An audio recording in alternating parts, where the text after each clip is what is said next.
There is a silent war that no one sees. It doesn't rage on battlefields or in city streets. It takes place inside your very own mind. Every sleepless night, every voice of doubt, every memory that refuses to die, they rise like shadows that whisper, "You are not enough. You will fail. You cannot escape." This is the deepest human pain, the prison of our own thoughts. But what if the key to freedom has always been within you? What if every seed of fear, anger, or regret could be transformed into courage, peace, and compassion? The answer lies in a teaching so powerful, it has changed countless lives for centuries. Stay with me until the very end, because once you see the truth of your thoughts, you will never see yourself, or your life, the same way again. If this message touches your heart, don't forget to subscribe to Buddhism in every moment. Your support gives us the strength to continue creating meaningful videos that bring wisdom and peace into your life. Part 1. The Battlefield of the Mind. The night is silent. Outside, the world has gone still, yet within the walls of your own mind there is no rest. 1,000 voices whisper, collide, and echo against each other. Regrets you thought you buried long ago rise like ghosts. Fears you never confessed sharpen their teeth in the dark. The quiet room becomes a battlefield, not with swords or fire, but with thoughts that seem impossible to tame. And perhaps you know this battlefield well. You've walked across it when sleep refused to come, when the noise of your own head drowned out the silence of midnight. In this battlefield, every thought is a weapon, every memory a soldier, every fear a shadow that lingers just beyond reach. Yet there is something even more unsettling. These battles are invisible to the world. People see your smile, your calm posture, your polite words. But behind your eyes, entire wars rage with no witnesses, no allies, no audience to understand the weight you carry. This is the silent suffering most never speak of, and yet it is universal. What if I told you that every thought, no matter how fleeting, is a seed? Each one carries the power to shape not only your mind, but the landscape of your life. The mind is not an empty vessel, it is a garden, and like any garden, it responds faithfully to whatever is planted within it. Plant anger, and anger will spread like weeds, choking the roots of peace. Plant fear, and fear will grow wild, twisting itself around every choice you make. But plant compassion, plant courage, plant gratitude, and the garden flourishes into something that nourishes you and everyone who walks near it. The Buddha once said, "We are shaped by our thoughts. We become what we think." This is not a metaphor, it is a law as real as gravity. And yet most people live unaware of it. They allow thoughts to drift in like uninvited guests and then give them shelter. Fear knocks and they let it in. Doubt knocks and they serve it dinner. Anger arrives and they offer it a bed. Without even noticing, they have turned their home into a prison, a place where their worst thoughts rule over them. But the truth is, you are not here to live as a prisoner of your mind. You are here to awaken. You are here to take the role of the gardener, to decide with care what seeds deserve your water, your sunlight, your attention. And though it may seem daunting, this power is already within you. Look at the modern world around you. Our lives are flooded with noise that masquerades as connection. Notifications buzz at midnight. News headlines scream tragedy after tragedy. Social media whispers lies about who you should be, how you should look, what you should own. The mind, already restless, becomes a battlefield under siege. You are not only wrestling with your own fears and memories, but with a culture designed to stir them, to plant seeds of comparison, scarcity, and restlessness in the soil of your consciousness. How many times have you reached for your phone late at night, hoping for comfort, only to find more noise? How often have you scrolled past images of other lives, each one carefully curated, leaving you with the quiet ache of not being enough? These are not harmless moments, they are seeds. Each one plants itself deep within, shaping how you wake, how you walk through the day, how you see yourself in the mirror. And every seed, whether of hope or despair, grows. The Buddha's words echo louder in this age than ever before. We are shaped by our thoughts. They remind us that life is not only a matter of what happens to us, but of what we allow to take root inside us. The same event can shatter one person and strengthen another, not because the world chose differently, but because their inner garden was different. Think of it this way. Two people sit in traffic. One curses the cars, feels anger rise like fire, and carries that fire into the rest of their day. Another sits in the same traffic, breathes deeply, and chooses to see it as a moment to listen to music, to reflect, to simply be. The outside condition is identical, but the inner seed chosen makes all the difference. This is the battlefield of the mind. It is not about conquering the world. It is about choosing which thoughts you will feed and which ones you will let pass by. What makes this so difficult is that the mind is not passive. It is restless, like a monkey leaping from branch to branch, never satisfied with stillness. Left unchecked, it runs wild, dragging you from regret to fear to distraction.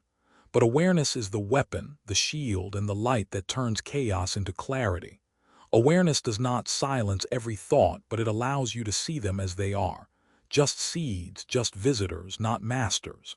Imagine standing in a vast field at dawn. The soil is dark and fertile, the horizon just beginning to glow with light. In your hand is a pouch filled with seeds. Some are thorny weeds, others are flowers waiting to bloom. Each morning of your life is exactly this, the choice of what to plant. Will you scatter seeds of complaint, rehearsing every wrong ever done to you? Or will you plant gratitude, noticing the warmth of the sun, the breath in your lungs, the chance to begin again? This decision is not abstract, it is destiny. And yet, here lies the painful truth. Most people never realize they are gardeners at all. They blame the soil, the rain, the season, never once looking at their own hands. They wake each morning already surrendering to the same weeds they watered yesterday. They speak the same words. I can't, I won't, I'm not enough. And life, faithful as ever, gives them exactly what they planted. But you do not have to live this way. The mind may be a battlefield, but it is also a garden. The thoughts that torment you at night are not chains you cannot break. They are seeds you do not have to water. You cannot stop every seed from blowing into your field. The winds of memory, of culture, of circumstance will always scatter them. But you can decide which ones to nurture and which ones to let wither. This is the call of the Buddha's teaching, and it is as urgent now as it was centuries ago.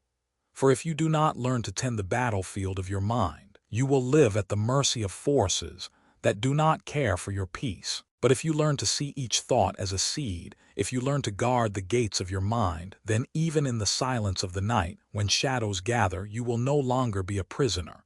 You will be a gardener, and your life will bloom with the fragrance of freedom. And so the battlefield is before you. The question is not whether thoughts will come. They always will. The question is, which seeds will you choose to plant today? The battlefield of the mind is not a place you can see on a map, yet every human being has walked its ground. It is both intimate and universal. The silent war of thoughts is as old as time, but in today's world it has grown more relentless, more invasive, more disguised as ordinary life. In the past, people struggled with the simplicity of survival, whether hunger, labor. Now we fight with invisible forces, endless information, social comparisons, fears of not being enough. The war is quieter but no less destructive. Picture yourself late at night, lying in bed, the phone dimly glowing beside you. You tell yourself you'll only check it for a moment, perhaps to quiet your mind, perhaps to feel less alone. But minutes become hours. You scroll through endless streams of images and words, friends celebrating achievements, strangers living lives that seem brighter, richer, more complete than your own. Somewhere in your chest, a heaviness grows. The thoughts creep in silently. Why am I behind? Why can't I be like them? What if I never reach my dreams? These thoughts do not vanish when you put the phone down. They remain, planting themselves into the soil of your subconscious. By morning, they have already begun to sprout. And so the day begins on the battlefield, not with victory but with surrender. Even before you take your first conscious breath, you carry the weight of thoughts planted in the night. This is the tragedy of living without awareness. You wake already defeated, not by the world but by your own mind. Yet there is another possibility. The battlefield can be transformed into a garden. The same restless thoughts that once brought despair can become guides toward wisdom. The Buddha himself knew this. Under the Bodhi tree in Bodh Gaya, he sat through the night as waves of fear, doubt, and temptation assailed him. Mara, the lord of illusion, sent visions to shake his resolve. Armies of demons, storms of thunder, whispers of doubt, even visions of pleasure to seduce him. Yet the Buddha did not run. He did not attack. He did not hide. He simply remained still, touching the earth with his hand, declaring, "The earth is my witness." In that moment he saw every thought and every illusion for what it was, temporary, insubstantial, powerless without his consent, and because he saw them clearly they dissolved like mist at sunrise. This is the lesson at the heart of the battlefield. The goal is not to silence every thought but to see them for what they are. Anger is a thought. Fear is a thought. Doubt is a thought. None of them define who you are. They are visitors knocking at the door of your mind. You are the host. You decide who stays and who leaves, but most people do not live this way. They mistake every thought for truth, every visitor for a permanent resident. They identify so strongly with the voices in their head that they cannot distinguish between themselves and the chatter. When the thought says, "I am worthless," they believe it. When the thought says, "I will fail," they surrender to it. And so they live not as free beings but as prisoners of illusions. The Buddha's words strike like a bell in this darkness. We are shaped by our thoughts. We become what we think. These words are both a warning and a promise. If you allow weeds to grow unchecked, they will choke the garden. But if you plant seeds of wisdom and compassion, the harvest will be peace. Imagine your mind as a vast field on the edge of dawn. The soil is fertile, ready to receive whatever you scatter upon it. Now imagine you scatter seeds of resentment, repeating to yourself, "Life is unfair. People are unkind. I will never succeed." Soon enough, resentment sprouts. You begin to see evidence of it everywhere, in a colleague's tone of voice, in a stranger's indifference, in your own reflection. The field becomes overgrown with thorns, and every step you take cuts deeper. But if you scatter seeds of gratitude, "I am alive today. I have the chance to begin again. There is beauty even in small moments," then gratitude sprouts. You begin to notice it in the kindness of a stranger, in the warmth of sunlight, in the laughter of a friend. The field blooms with flowers, and every step carries the fragrance of joy. The soil does not care what you plant. It will return whatever you give it. The responsibility rests with you. This truth is simple, yet it demands courage. For many people, it is easier to complain about the weeds than to take responsibility for planting them. It is easier to say, "My life is miserable because of others," than to admit, "I have watered thoughts of misery every day." But until you accept this responsibility, you remain powerless. When you see that your inner seeds shape your outer world, you reclaim the power to choose. This is not to say that pain is imaginary or that suffering is self-inflicted. Life brings storms no matter how well you tend your garden.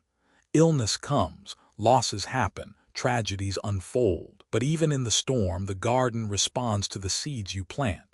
Two people may face the same hardship. One grows bitter, the other grows wiser. The difference lies not in the storm, but in the seeds. Let us look deeper into the battlefield of the modern mind. Work deadlines, financial stress, fractured relationships, these are common battlefronts. Each one generates thoughts that can either enslave or liberate. When faced with overwhelming work, the mind can say, "I am drowning, I cannot cope," and the weight becomes unbearable. Or it can say, "I will take one step at a time, I will learn, I will grow," and suddenly the same workload becomes manageable. The circumstance has not changed, but the inner battlefield has shifted from despair to resilience. Or consider relationships. A harsh word from someone you love can plant a seed of anger that grows into resentment. You replay the moment again and again, each repetition watering the weed. Soon, your entire view of that person is colored by anger. But what if in the same moment you planted a different seed? What if you paused, breathed, and said to yourself, "This is pain, but perhaps they too are suffering"? That single thought of compassion becomes a seed that grows into forgiveness. The outer words are the same, but the inner battlefield has changed everything. And what of fear, the most persistent enemy of the mind? Fear whispers constantly, "You cannot, you will fail, you are not ready." Fear builds walls around your possibilities, shrinking your life into a smaller and smaller space. But when you face fear with awareness, you see its illusion. Fear is a shadow with no substance. It cannot harm you unless you give it power. Each time you act despite fear, you plant a seed of courage. And courage, when watered, grows stronger than fear itself. Perhaps the most subtle battlefield is the one created by comparison. In the digital age, we are constantly bombarded with images of other lives. A stranger's vacation, a colleague's promotion, a friend's celebration all appear before our eyes in endless streams. Without awareness, each image plants seeds of envy, of inadequacy, of longing for a life that is not yours. Soon you begin to feel small, incomplete, unworthy. But when you see these thoughts clearly, you can choose differently. You can remind yourself, "What I see is only a moment, not the whole truth. My path is my own. My worth is not measured by another's highlight reel." This simple shift uproots envy and replaces it with contentment. The battlefield of the mind is not a curse, it is an opportunity. Every thought is a chance to practice. Every emotion is a chance to choose. You cannot stop the war from unfolding, but you can decide how to fight. Not with anger, not with suppression, but with awareness and choice. This is the power of being human. Unlike the waves of the ocean or the winds of the sky, you are not bound to drift endlessly. You have the gift of awareness. You can pause, observe, and plant deliberately, and with each choice you shape your destiny. So tonight, when the voices rise again in the silence, remember this: the battlefield is not outside you. It is within. The enemy is not life, not other people, not fate. The enemy is the unguarded mind, the thoughts left untended. But the victory is also within your grasp. It begins the moment you see a thought for what it is, a seed. And it deepens every time you choose to plant wisely. The battlefield of the mind is not won in a single moment of triumph, nor lost in a single night of despair. It is shaped slowly through countless small encounters with your own thoughts. Each breath, each reaction, each inner whisper is another step on this battlefield. Some steps lead deeper into fear, others into freedom. The choice is not dramatic, it is quiet, almost imperceptible. Yet those quiet choices, repeated, form the foundation of your entire life. Think of the habits that define your days.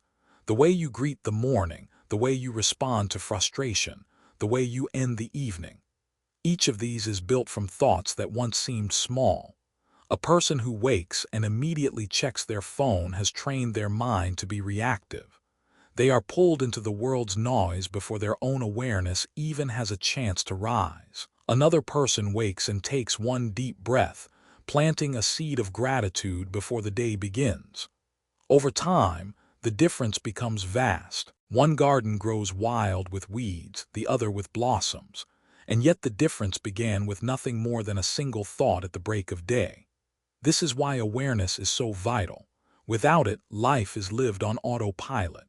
You repeat the same grooves of thought, the same patterns of reaction, the same stories of self, never realizing that you are reinforcing the very suffering you wish to escape. Awareness interrupts the autopilot. It shines a light into the battlefield, revealing that you are not bound by the same old path. In that moment, you can choose a new direction. But choice alone is not enough. Choice must be repeated. Just as a river carves a canyon not with one surge of water but with steady flow over centuries, the mind is reshaped not by a single act of will but by consistent practice. The Buddha compared this to training an ox. At first, the ox resists, pulling wildly against the rope, straining against guidance. But with patience and consistency, the ox learns to walk calmly. In the same way, your mind may resist awareness. It will try to return to the grooves of fear, anger, and doubt. But if you gently return again and again, the mind too will learn to walk in peace. Perhaps you know this resistance well. You try to meditate and the mind floods with thoughts. You attempt gratitude, but complaints feel louder. You strive for patience, yet anger returns quickly. In these moments, it is easy to believe that transformation is impossible. But remember the bamboo. For years it grows underground, invisible. Farmers water the soil faithfully, yet see no shoots. Then in a single season the bamboo rises taller than most trees. The years of unseen growth made the sudden rise possible. Your practice is the same. Each act of awareness, each seed of kindness, each pause of patience may seem small, but together they are preparing the roots of transformation. When the time is right, change will rise. On this battlefield, patience is as essential as courage. Without patience, you will give up when results seem slow. Without courage, you will retreat when fear appears. Together, patience and courage allow you to remain steady, to keep planting wholesome seeds even when the weeds seem endless. Let us consider the weeds more closely. What are the most common intruders in the garden of the mind? Fear, anger, envy, doubt. Each appears in countless disguises. Fear may arrive as hesitation, as overthinking, as the quiet voice that says, "Not now, not you, not this." Anger may appear as irritation in traffic, as bitterness toward a colleague, as the memory of an old wound replayed again and again. Envy creeps in through comparison, turning another's joy into your sorrow. Doubt whispers that your effort is wasted, that your dreams are foolish, that your heart is weak.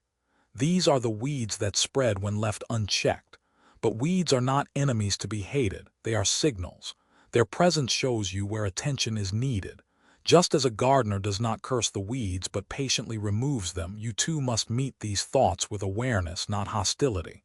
When fear appears, do not fight it angrily. See it, name it, allow it to pass. When anger rises, do not suppress it. Notice it, breathe. Replace it with a seed of compassion. When envy whispers, turn your gaze to gratitude. When doubt speaks, answer with trust. This is not easy, but it is possible. And every time you practice, you strengthen the garden of your mind. Slowly, the weeds lose their hold and the blossoms take root. Consider also the environment of your garden. Just as soil is influenced by sun, rain, and season, your mind is influenced by what you consume. Every word you read, every sound you hear, every image you see is a seed planted within you. If you spend hours immersed in anger, news headlines designed to provoke, conversations dripping with gossip, shows filled with violence, then anger will grow. If you surround yourself with kindness, uplifting words, peaceful music, inspiring stories, then kindness will grow. The Buddha called this guarding the senses. It is not about shutting out the world, but about choosing wisely what you allow in. Think about how you feel after spending time with someone who constantly complains. Their words linger in your mind, heavy and bitter. Now think of how you feel after being with someone calm and kind. Their presence lingers too, but as warmth and peace. The outer influence becomes an inner seed. The same is true of everything you consume. The mind is not empty. It is always receiving, always planting. Guard the gates of your senses, and you guard the gates of your mind. This battlefield is not fought with violence. It is fought with awareness, compassion, and choice. It is won not by suppressing thoughts, but by transforming them. Hatred does not end by hatred, but by love. Fear does not end by denial, but by courage. Doubt does not end by avoidance, but by trust. This is the eternal law, and it applies as much to your inner life as it does to the outer world. Some may wonder, why does this matter? Why fight this inner battle when the world itself is filled with so much chaos? Because the world you see is a reflection of the world you carry within. A mind filled with anger sees enemies everywhere. A mind filled with compassion sees teachers everywhere. The outer storm is the same, but the inner lens determines your experience. To change your world, you must first change your mind. Imagine two monks walking through a rainstorm. One curses the sky, bitter at the cold, angry at the wet. The other simply walks, feeling the drops as part of life, neither resisting nor resenting. The storm is the same, but their inner gardens are different. The first planted bitterness, the second planted acceptance. Which life would you rather live? This is the invitation of the battlefield. It is not a punishment, it is a chance. A chance to reclaim the power you may have forgotten. A chance to shape your life from within, rather than be shaped endlessly by forces without. When you begin to see the battlefield in this way, it becomes less frightening. You no longer view your thoughts as enemies to destroy, but as visitors to observe. Some you welcome, some you release. You realize that you are not your thoughts. You are the awareness that sees them, the sky that holds the clouds, the soil that receives the seeds. This realization is the beginning of freedom. And from freedom, transformation becomes possible. The garden of your mind, once tangled with weeds, begins to bloom. You notice yourself less reactive, more patient, more compassionate. You find beauty where you once saw only pain. You feel gratitude where you once felt lack. Life itself begins to change, not because the outer world has become easier, but because your inner world has become wiser. So tonight, when you lie in silence and the voices rise again, remember this teaching. Every thought is a seed. The battlefield is not outside, it is within. And you always are the gardener. Plant wisely, for the harvest will come, and it will mirror exactly what you chose to sow. Part 2. Seeds we plant, harvest we reap. Imagine a vast field stretching endlessly under the wide skies of Kansas, where golden waves of wheat ripple in the wind. The farmer walks the rows with steady hands, scattering seeds into the fertile soil. The land does not question him, nor does it resist. It simply receives. Whatever he plants, it will faithfully return. If he plants wheat, he will harvest wheat. If he plants weeds, weeds will take over. The law is simple, consistent, and inescapable. And so it is with the mind. Your thoughts are seeds. Every idea, every word you whisper to yourself, every image you hold in your imagination, they are all seeds falling into the soil of your consciousness. The mind, like the Kansas earth, does not discriminate. It does not pause to ask whether what you plant is wise or destructive. It simply nourishes what you give it. If you sow anger, anger grows. If you sow fear, fear multiplies. If you sow compassion, compassion flourishes. This is not abstract philosophy. It is a law as real as the cycles of the seasons. Consider the seeds of negativity. A single thought, I am not good enough, seems harmless at first, a passing cloud across your sky. But repeated day after day, it becomes a seed watered with attention, and soon it grows into a tree whose roots sink deep into your sense of self. You begin to act from this belief, shrinking from opportunities, doubting your voice, comparing yourself endlessly to others. One seed becomes a forest of fear, shaping the way you walk through life. Or take anger, a small irritation in traffic, a quick spark of frustration at work. Left unchecked, these sparks plant seeds of resentment. Watered daily by complaints, they grow into habits of hostility, until you view the world as an enemy and every stranger as a threat. On the other hand, positive seeds carry a different harvest. Imagine planting courage. At first, it feels small, fragile, almost laughable. You tell yourself, I will try, I will rise again. It does not erase fear, but it grows alongside it. Each time you choose to act despite trembling, you water courage. Each time you fall but rise again, you strengthen its roots. Over time, courage grows taller than fear, shading it until fear no longer dominates your life. Or plant compassion, the thought, they too are suffering. Each time you choose this seed, anger has less room to thrive. The harvest becomes forgiveness, patience, and a heart capable of embracing the world. The beauty of this law is that it works in the smallest of ways. It is not grand gestures that transform your life, but small daily plantings. Think of a woman in Kansas, waking early before her shift in the wheat fields. She could begin her day with the thought, this is hard, I am tired, I cannot bear this. That seed would grow heavy in her chest, coloring her every step. But if she begins with, I am grateful for this day, for the chance to work, for the bread this labor will bring, the seed of gratitude lightens her burden. The work is the same, but the inner harvest is different. The same is true for you. Every choice you make in thought is like a farmer's hand scattering seeds. Do you realize the power you hold? Most people walk through life scattering unconsciously, unaware of what they plant. They repeat words of complaint, dwell on memories of pain, water fear with attention. And then they wonder why their field is filled with thorns. Yet the law is faithful. What you plant, you will reap. This truth is not meant to condemn but to awaken. It means you are never powerless. No matter what your field looks like today, you can plant anew tomorrow. Even if your soil is thick with weeds, even if fear has taken root for years, the power of a new seed remains. One thought of gratitude can break the monotony of complaint. One act of kindness can pierce the armor of anger. One moment of courage can tilt the balance against fear. The harvest may not appear immediately, just as wheat does not sprout the day it is sown. But with patience, the new crop will rise. Think of the small choices you make daily. Do you reach for your phone upon waking, flooding your mind with noise? Or do you take a breath and offer thanks for life? Do you replay insults in your head, or do you let them pass and focus on what nourishes you? Do you assume the worst of others, or do you give them the benefit of the doubt? Each of these is a seed, small yet powerful, determining the harvest of your day and over time the harvest of your life. The farmers of Kansas understand this intuitively. They know that careless planting leads to poor harvests, and that faithful sowing, even in hard soil, eventually yields abundance. They do not expect instant results. They respect the seasons, trusting that what they plant today will bear fruit in its own time. You too must learn this patience.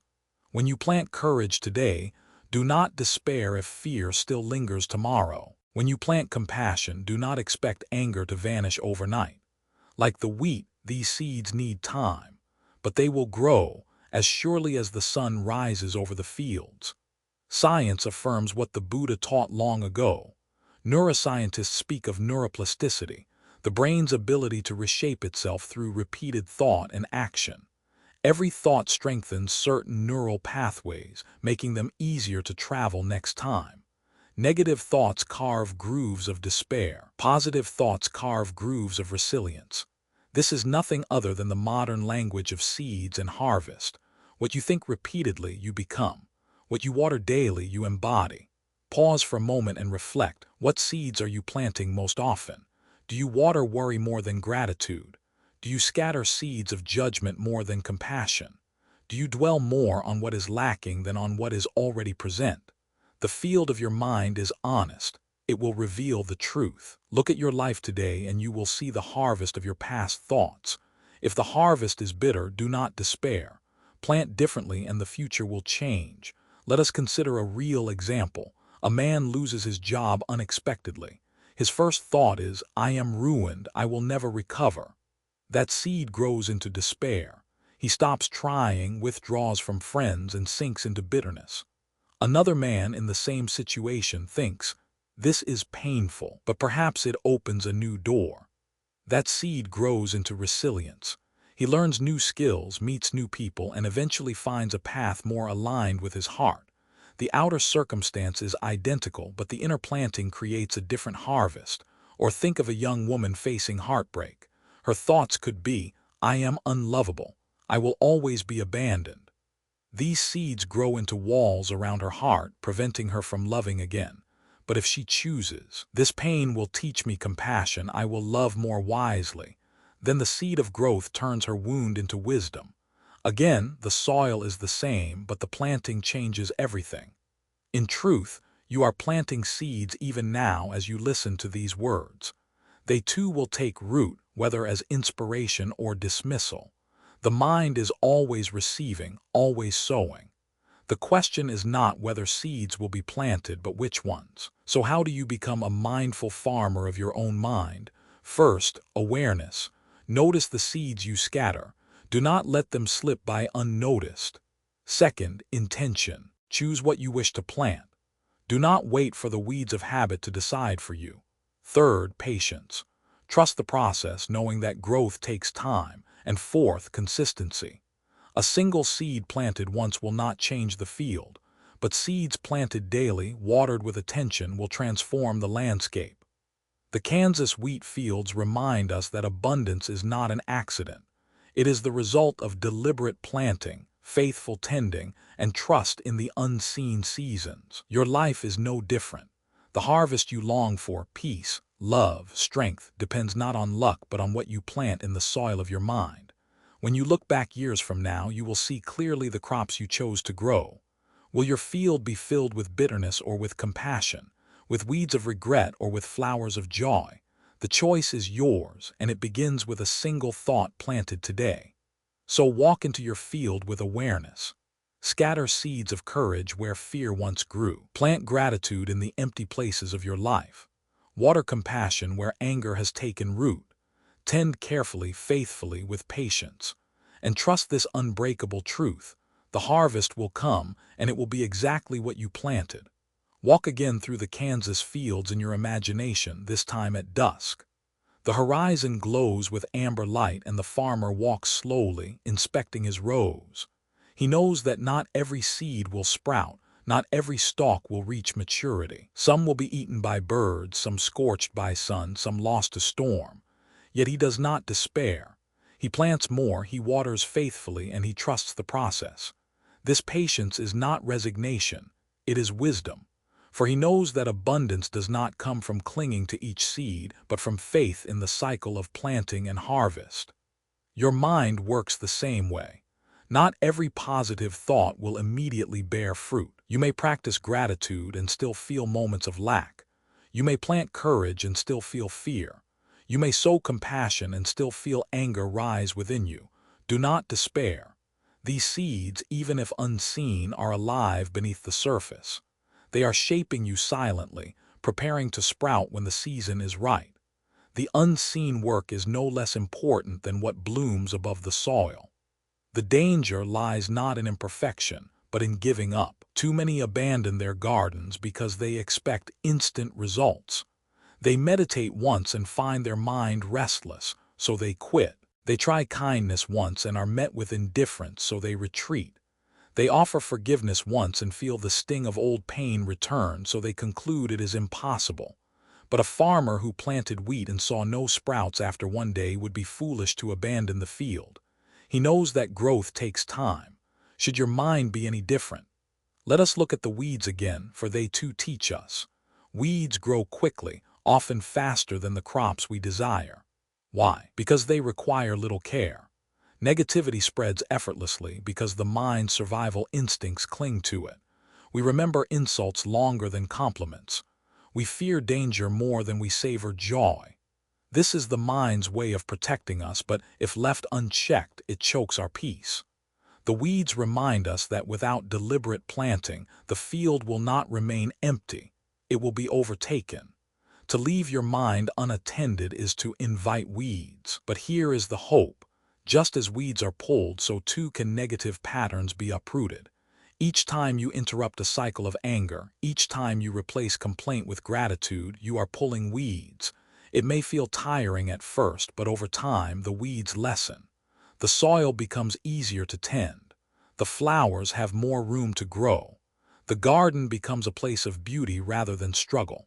Reflect on the seeds of regret. Many carry them unknowingly, replaying mistakes like broken records. I should have done better. I should have chosen differently. I should have spoken up. These seeds, watered daily with guilt, grow into sorrow that overshadows the present, but regret, when seen clearly, can be transformed. Plant instead the seed of learning. Say to yourself, I did not know then what I know now. I will carry this lesson forward. That thought, repeated, turns regret into wisdom. The past cannot be changed, but the harvest of the future can. Fear, too, deserves our attention. It is perhaps the most common seed, planted not only by our own thoughts but by the culture we live in.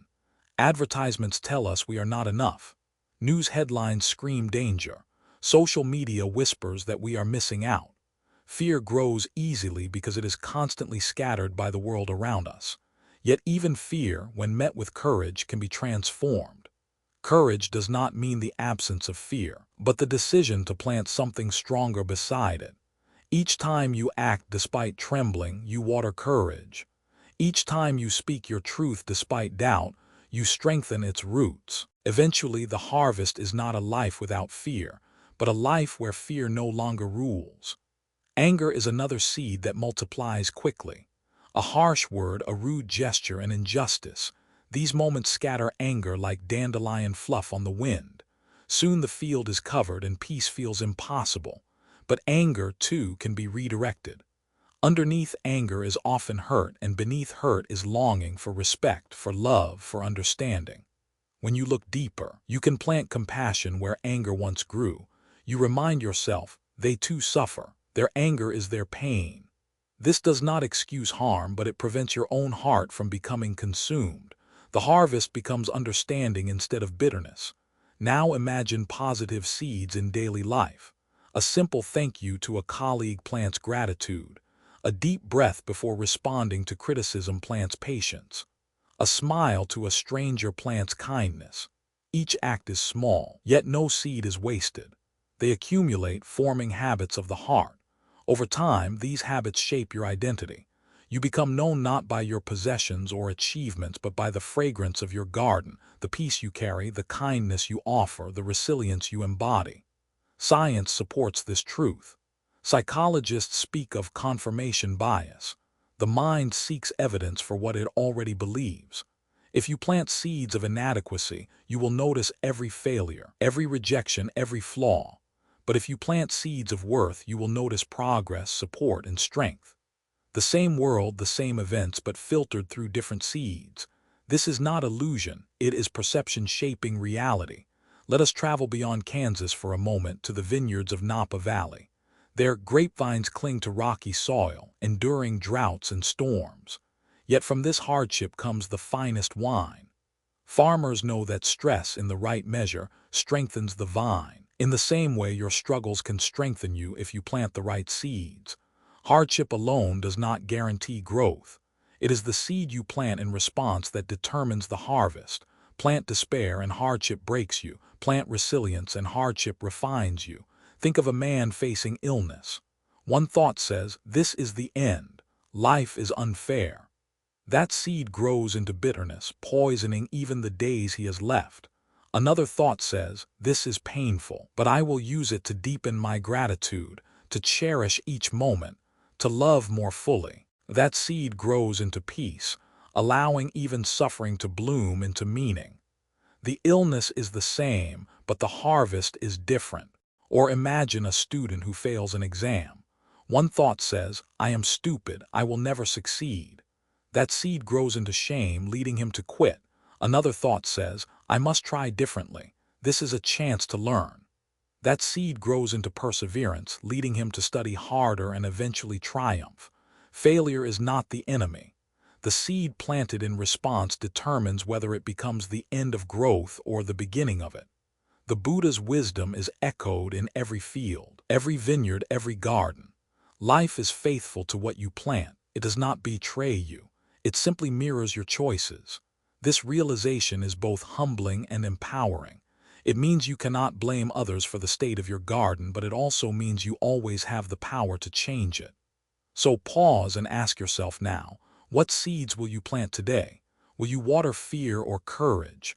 Will you scatter anger or compassion? Will you dwell in regret or ingratitude? The field is waiting, the harvest will come, and the law will remain unchanged. You reap what you sow always. Think about the seeds scattered in ordinary moments, moments so small you might overlook their power. You are standing in line at the grocery store. The cashier is slow, distracted, perhaps even curt. One option is to plant irritation. You mutter under your breath, you replay the moment later, you allow the annoyance to spill into your evening. That small seed of anger multiplies, turning an insignificant delay into hours of agitation. But another option exists. You can plant patience. You can take a breath, notice the strain in the cashier's eyes, and silently wish them well. That seed turns an inconvenience into compassion, and the harvest is your own peace. The event is the same, but the garden differs depending on what you plant. This principle applies everywhere. Driving on the highway, you can plant rage at every driver who cuts you off, or you can plant tolerance, reminding yourself that each person is carrying their own unseen burden. At work, you can plant envy at a colleague's promotion, or you can plant inspiration, seeing their success as proof that progress is possible. At home, you can plant criticism in every conversation, or you can plant appreciation, noticing even small acts of care. Each choice is a seed. Each seed becomes a habit. Each habit becomes a harvest. What makes this law so profound is that it is not dependent on wealth, status, or circumstance. Anyone, anywhere can plant wisely. A billionaire and a farmer in Kansas share the same inner soil. The question is not how much they own, but what they plant in their minds each day. One may live surrounded by abundance yet feel poor, because they water seeds of lack. Another may live with little yet feel rich, because they water seeds of gratitude. Life's true harvest is not material. It is the state of the mind that experiences it. This is why the Buddha placed such emphasis on right thought. In the Noble Eightfold Path, right thought is not an abstract concept, but the deliberate planting of seeds that lead to liberation. Right thought includes renunciation instead of craving, goodwill instead of ill will, compassion instead of cruelty. Each is a seed. Each, when planted and nurtured, leads to freedom. Let us bring this wisdom into the fabric of modern life. Imagine beginning your day not with emails or headlines, but with planting. Before you rise, you choose 3 seeds: gratitude, courage, and kindness. You think to yourself, I am grateful for this breath. I will meet today with courage. I will practice kindness toward myself and others. These are not empty affirmations. They are seeds scattered into the soil of your consciousness. As the day unfolds, those seeds guide your responses. Gratitude softens frustration. Courage steadies your choices. Kindness shapes your interactions. By nightfall, the harvest is a day lived with intention rather than reactivity. Practical practices can help you sow these seeds deliberately. Journaling is one. Each morning, write down 3 thoughts you wish to plant. Each evening, reflect on what seeds you actually watered. Did you feed fear or did you nourish hope? Did you dwell in complaint or did you cultivate gratitude? The journal becomes a record of your planting, a mirror of your harvest. Meditation is another. Sit quietly, breathing deeply, and observe the seeds as they arise. Watch fear knock, watch anger stir, watch joy flicker. Do not judge, do not suppress. Simply notice and choose which ones to water with attention. Over time, you will see clearly the difference between seeds that drain you and seeds that sustain you. Acts of service are yet another. When you help someone in need, even in small ways, you plant seeds of compassion. These acts not only benefit others, they transform your own field. Compassion strengthens with use, like a muscle exercised daily. The more you give, the more abundant your harvest becomes. It is also wise to remember that seeds are contagious. Just as a field of wildflowers spreads its fragrance to neighboring lands, so too do your thoughts influence those around you. A parent who plants anger often passes that harvest to their children. A leader who plants fear infects their community. But a teacher who plants encouragement changes the lives of students. A friend who plants hope uplifts an entire circle. Your garden does not end at your skin. Its fragrance spreads for better or worse. This truth should humble you but also empower you. Plant wisely and you will not only transform your life but the lives of those who walk beside you. Consider the example of Dr. Martin Luther King Jr., who faced hatred, violence, and systemic injustice. He could have planted seeds of vengeance. Many urged him to do so, yet he chose instead to plant love, to water courage, to nurture resilience. The harvest was not only his own peace but a movement that reshaped a nation. His garden influenced millions long after his life ended. This shows that the seeds you plant can outlive you, rippling into history. Now, pause and reflect again. What harvest do you wish to leave behind? When your days are complete, what fragrance will linger from your garden? Will people remember the bitterness of your weeds or the sweetness of your blossoms? Will your legacy be fear or courage, cruelty or compassion? The harvest is not only for you, it is your gift or your burden to the world. The Buddha's teaching is not harsh but liberating. It does not chain you to your past. It does not say that if you planted weeds yesterday, you are doomed forever. It says instead, today you can plant anew. Today you can begin again. Every sunrise over the Kansas fields is proof of this truth. No matter the storms of yesterday, the soil is ready today for new seeds. And so is your mind. Imagine yourself now as the farmer standing at the edge of your own consciousness. In one hand, the seeds of fear, anger, envy, regret. In the other, the seeds of courage, compassion, gratitude, wisdom. Which will you scatter? The choice is yours. No one can plant for you, and the harvest will be yours, whether bitter or sweet. The law is simple, but its depth is infinite. You reap what you sow. This is not punishment, but promise. It is the guarantee that your effort will not be wasted. Every seed planted with intention will bear fruit. Every thought chosen with care will shape your future. Every act of love will ripple beyond your sight. So, as you leave this reflection, carry with you this image, a wide, endless field beneath the open sky. Your thoughts are seeds. Your heart is the farmer. Your life is the harvest. Plant wisely, water faithfully, and trust the seasons. The garden of your mind will bloom in time, and the fragrance will be peace. Part 3. Awareness, the watchman at the gate. Every fortress has a gate, and every gate has a watchman. Without the watchman, the fortress is vulnerable to anything that passes by, friends and enemies alike. The gate is left wide open, and invaders walk in as if they belong. But with a watchman, there is protection. Every arrival is noticed. Every visitor is questioned. Only those who belong are allowed to stay. This image is not of a distant kingdom, it is of your own mind. Your awareness is the watchman at the gate. Thoughts arrive ceaselessly. They come like travelers on a busy road. Memories from the past, fears about the future, judgments about the present. Some carry gifts, hope, inspiration, gratitude. Others carry weapons, anger, envy, despair. Without awareness, the gate is unguarded. Every thought enters, sets up camp, and begins to shape your inner world. You mistake them for truth. You let them dictate your emotions, your words, your actions. Soon, you are no longer living consciously. You are being lived by your thoughts. But when awareness takes its place at the gate, everything changes. The thoughts still come, but now they are seen. The watchman does not attack them, nor does he run from them. He simply observes. Here is anger knocking at the gate. Here is fear asking to enter. Here is gratitude offering warmth. Awareness gives you the space to choose. Without it, you react blindly. With it, you respond wisely. This is perhaps the most important shift you can make, from identification with your thoughts to observation of them. Most people believe they are their thoughts. I am angry, I am worthless, I am afraid. But in truth, you are not your thoughts. You are the one who sees them. Anger arises and passes, but you remain. Fear rises and fades, but you remain. Thoughts are like clouds drifting across the sky. You are the sky itself, vast and untouched. Awareness is what allows you to realize this. Imagine sitting quietly and a thought appears. I will fail. Without awareness, this thought feels absolute. You feel the weight of failure in your chest. You act timidly, you shrink.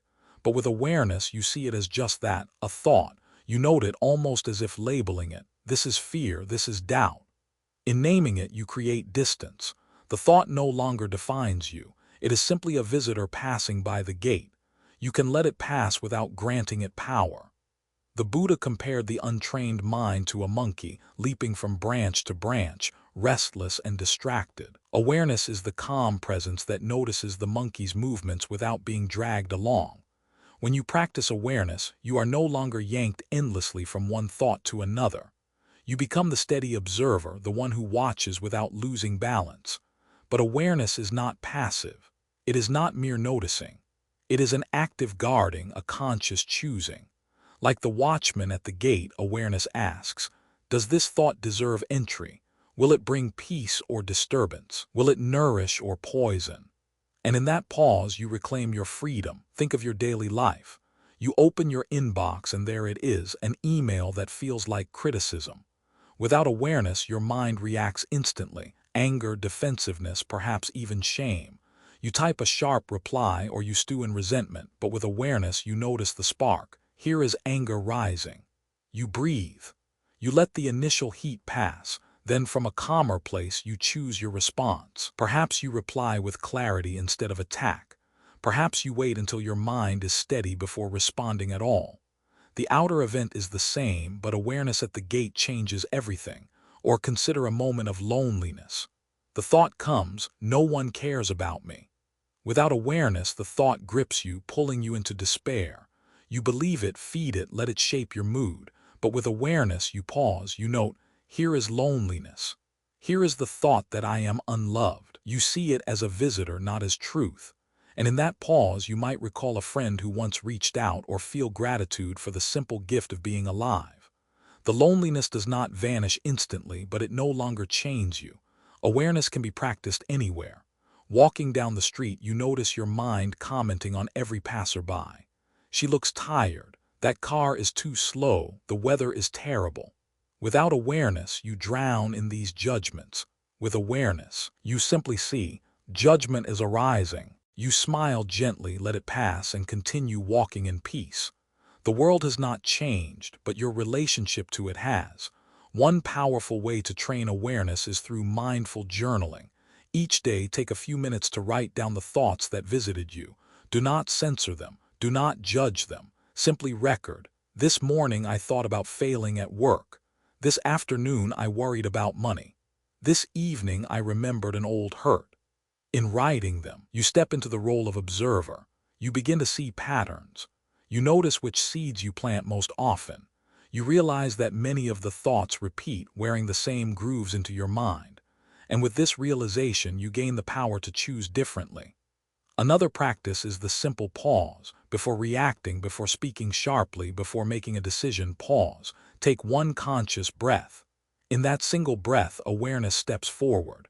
The thought is seen, the emotion acknowledged, the choice opened.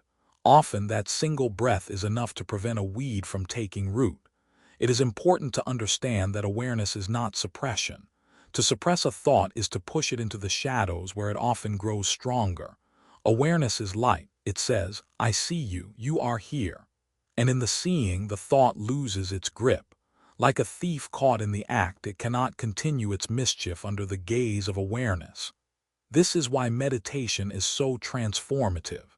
In meditation, you sit and watch the endless parade of thoughts. At first, it feels overwhelming.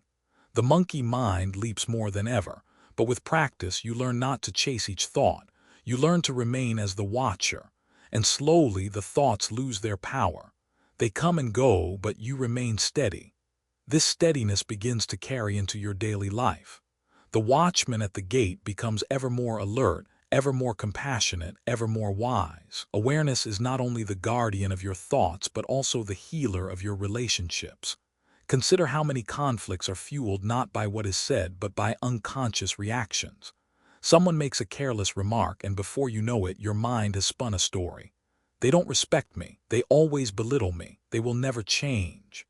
Without awareness, these stories feel true. You lash out or withdraw, and the distance between you grows. But with awareness, you pause. You notice the spark. This is anger rising. This is hurt forming a story. You breathe. And in that pause, you remember, words are only words. The other person, too, is carrying pain. You respond not with the reflex of ego, but with the clarity of awareness. The argument dissolves before it can ignite.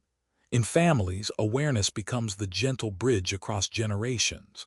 A parent without awareness may snap at a child, projecting their own stress into harsh words. But with awareness, the parent sees their irritation before it spills out. They breathe, and instead of shouting, they kneel, they listen, they guide with patience. The child, instead of carrying the wound of anger, receives the seed of compassion. In this way, awareness at the gate protects not only your own mind, but the minds of those you love. At work, awareness transforms pressure into presence. Deadlines loom, colleagues argue, expectations pile up. The unguarded mind becomes consumed. I will never finish. They don't appreciate me. This is too much. Stress multiplies, spilling into every interaction, but awareness interrupts. You notice, here is overwhelm, here is doubt. By seeing it, you step back from it. You break the cycle. You focus on the task before you, one step at a time. You respond to colleagues with patience instead of irritation. You meet challenges with clarity instead of panic. The outer workload is the same, but the inner experience is different. Awareness at the gate makes the difference between burnout and resilience. Awareness also transforms how you relate to yourself. Many people are harsh judges of their own being. The mind whispers, I am weak, I am ugly, I am a failure. Without awareness, you believe these voices, carrying them like heavy stones in your pocket. But with awareness, you see, here is self-criticism, here is shame. You recognize them as seeds that have been planted by culture, by past wounds, by repetition.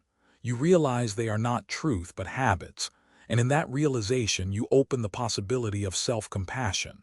You choose instead to plant the thought, I am doing my best, I am worthy of love, I am enough.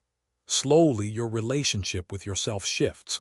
The harvest becomes gentleness instead of cruelty, kindness instead of judgment. The practice of awareness is simple but not easy. It demands vigilance. The mind is slippery. Thoughts arise and claim ownership. This is who I am. Awareness must stand at the gate continually, reminding you, this is only a thought. I am more than this. It is like standing on the shore, watching waves crash. Without awareness, you are pulled into the ocean, tossed helplessly by the currents. With awareness, you stand on the sand, watching the waves rise and fall. They cannot drown you because you know you are not the waves. You are the witness. Consider the story of a monk walking through a crowded market in ancient India. Merchants shout, beggars cry, animals bray. The noise is overwhelming. Yet the monk walks calmly, eyes soft, steps steady. Someone asks him, how can you remain peaceful in such chaos? The monk replies, I do not stop the noise, but I do not invite it into my mind. Awareness is my gatekeeper. The world does not quiet itself for you, but with awareness you can remain quiet within the world. Modern life offers endless tests of this truth. The notification buzzes, the news scrolls, the advertisement flashes. Each is a thought knocking at your gate. Without awareness, you open to all of them. You let the fear of headlines, the envy of images, the craving of ads pour into your consciousness. But with awareness, you pause, you ask, does this serve me? Does this deserve entry? And often the answer is no. You turn off the notification. You close the tab, you return to your breath. In that moment, you have not only protected your peace, you have reclaimed your freedom.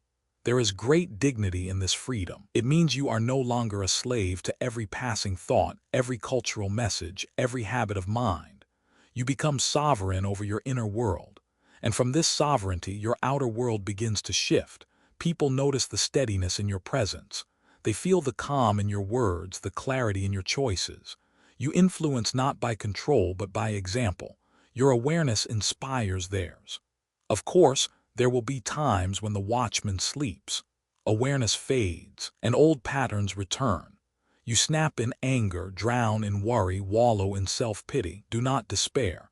The practice is not about perfection, but about return. Each time you notice you have lost awareness, that noticing itself is awareness returning. The watchman wakes, the gate is guarded once more. In this way, even your lapses become part of the path. To strengthen this watchman, daily practice is essential. Begin with short moments. When you eat, notice the taste, the texture, the act of chewing. When you walk, notice your steps, the ground beneath you, the rhythm of your breath. When you speak, notice the words forming, the tone you use, the effect they create.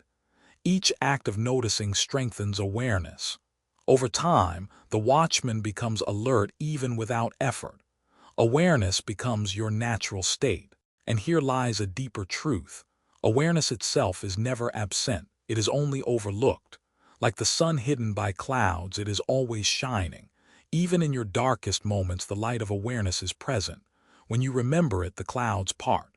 When you forget it, the sky is still there, waiting. This realization is liberating. It means you are never truly lost.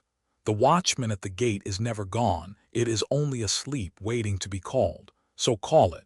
Each morning, before the world rushes in, wake your awareness.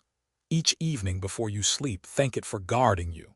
Each moment in between, return to it whenever you can. It is your greatest ally, your truest friend, the key to your freedom. Awareness is more than a tool for peace. It is the very doorway to awakening. For the Buddha, awareness was not merely about calming the mind, but about seeing reality as it truly is. Thoughts are not truth. Emotions are not identity. Awareness reveals this. It strips away illusion. It shows you that beneath every passing thought there is a stillness untouched, a clarity unbroken. This is not theory, it is experience. And the more you practice awareness, the more often you taste this stillness. Modern science has begun to affirm what sages have known for millennia. Neuroscientists studying mindfulness meditation find that awareness changes the brain itself. Regions linked to fear and stress shrink. Regions linked to compassion and clarity grow stronger. Patterns of reactivity weaken. Patterns of calm resilience deepen. Each act of awareness is not only a spiritual choice but a physical one. It rewires the brain. It changes the grooves of thought. It transforms the very structure of who you are becoming. In this way, the watchman at the gate is not only guarding the present but reshaping the future. And yet awareness is not about controlling every thought. That would be impossible. Thoughts are countless like raindrops in a storm. Your task is not to stop the rain but to remain dry within it. Awareness is your shelter. It allows you to see the storm for what it is, passing weather, not permanent identity. One moment you are angry, the next you are joyful, the next you are sad. Awareness watches them all, steady as the mountain, unshaken by the winds of change. This steadiness is what gives birth to true freedom. Without awareness, you are at the mercy of every thought. You are happy when thoughts are pleasant, miserable when they are harsh. Your peace rises and falls with the tides of the mind. With awareness, you remain free. Thoughts come, thoughts go, but you are not bound by them. You can enjoy the pleasant without clinging. You can endure the unpleasant without despair. You become anchored not in thoughts but in awareness itself. Picture a lighthouse on a stormy coast. Waves crash, winds howl, darkness surrounds. But the lighthouse remains, shining steadily, guiding ships to safety. Awareness is that lighthouse within you. No matter how wild the storm of thoughts, it shines. When you remember it, you too stand steady, guiding yourself through the storm. Awareness also opens the heart. When you are aware of your own pain, you see more clearly the pain of others. Instead of reacting with judgment, you respond with compassion. When you notice your own fear, you recognize it in others and treat them gently. Awareness dissolves the walls of separation. It reminds you that everyone is fighting their own battle at the gate of the mind. In this way, awareness is not selfish. It is the seed of connection. In relationships, awareness prevents cycles of harm. A partner speaks sharply and the unguarded mind reacts with equal sharpness. The argument escalates, but awareness notices. Here is hurt rising. Here is the urge to defend. It pauses, softens, and responds differently. The cycle is broken. Peace enters where conflict could have grown. Multiply this across a family, a community, a society, and you begin to see the world-changing power of awareness. Wars, after all, begin with unguarded thoughts. Peace, too, begins with guarded ones. Awareness is also the beginning of self-love. Many speak of loving others, but they treat themselves with cruelty. They believe every harsh thought about their body, their worth, their failures. Awareness interrupts this cruelty. It notices, here is self-criticism, here is shame. And in that noticing, space opens for gentleness. You remind yourself, this is only a thought, not truth. And in that reminder, kindness arises. Over time, self-compassion blooms. You begin to treat yourself as you would treat a beloved friend. And when you love yourself, your love for others deepens too.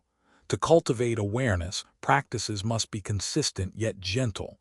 Sitting meditation is powerful, but it is not the only way. Walking meditation turns each step into awareness. Eating slowly, noticing each bite, turns a meal into practice. Even washing dishes can be awareness. Feel the water, notice the movement, observe the mind's tendency to rush. In each act, awareness steps forward. The watchman grows stronger. The gate remains guarded. You may wonder, how can awareness endure in the chaos of modern life? The answer is, by returning again and again. No one is perfectly aware at all times. Even the most practiced lose themselves. But each return strengthens you.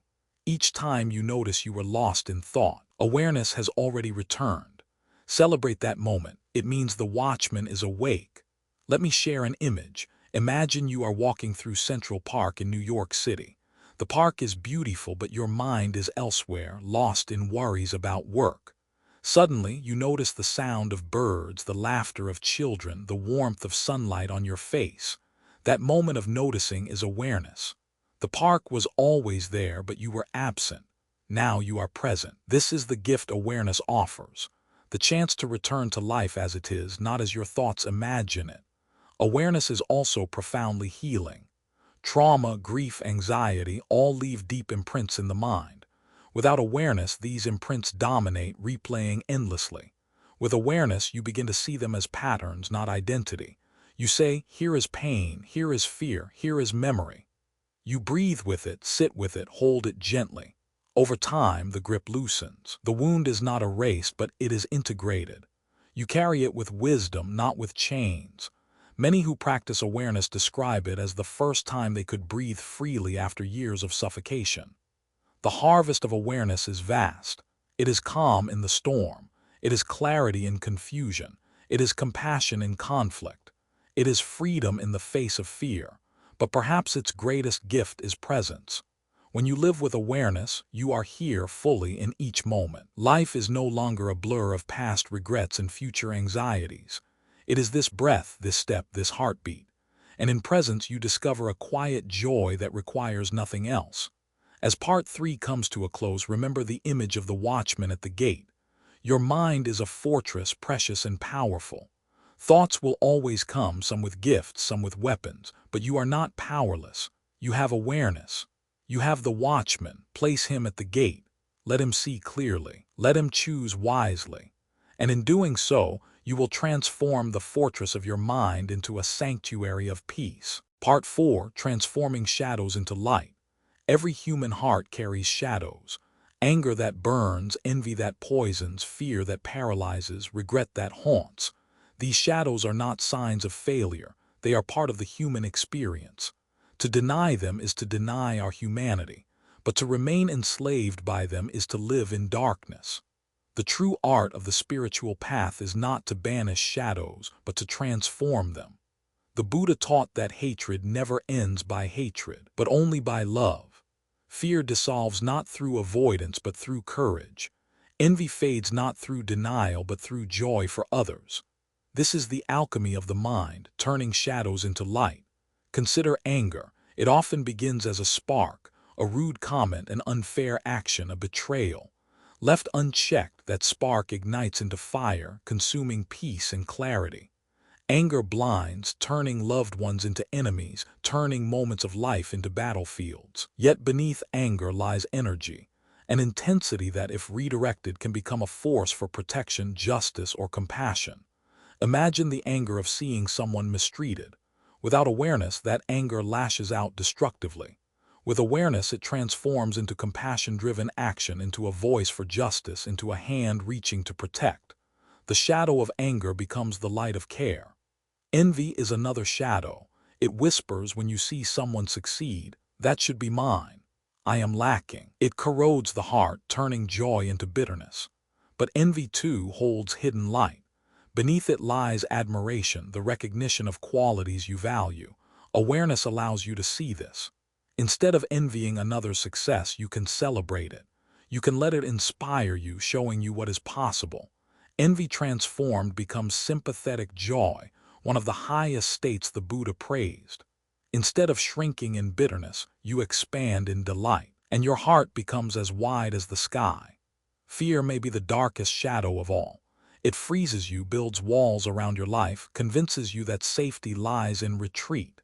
Yet fear, too, carries hidden wisdom. It shows you where you long to grow, where you care deeply, where your soul calls you to expand. With awareness, fear becomes a signal, not a prison. Each time you act with courage in the presence of fear, you transform it. Fear is not erased, it is integrated. Its energy becomes the fuel for resilience, for bravery, for living fully.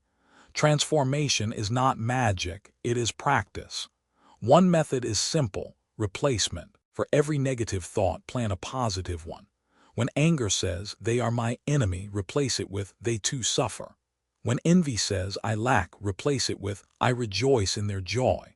When fear says, I cannot, replace it with, I will try.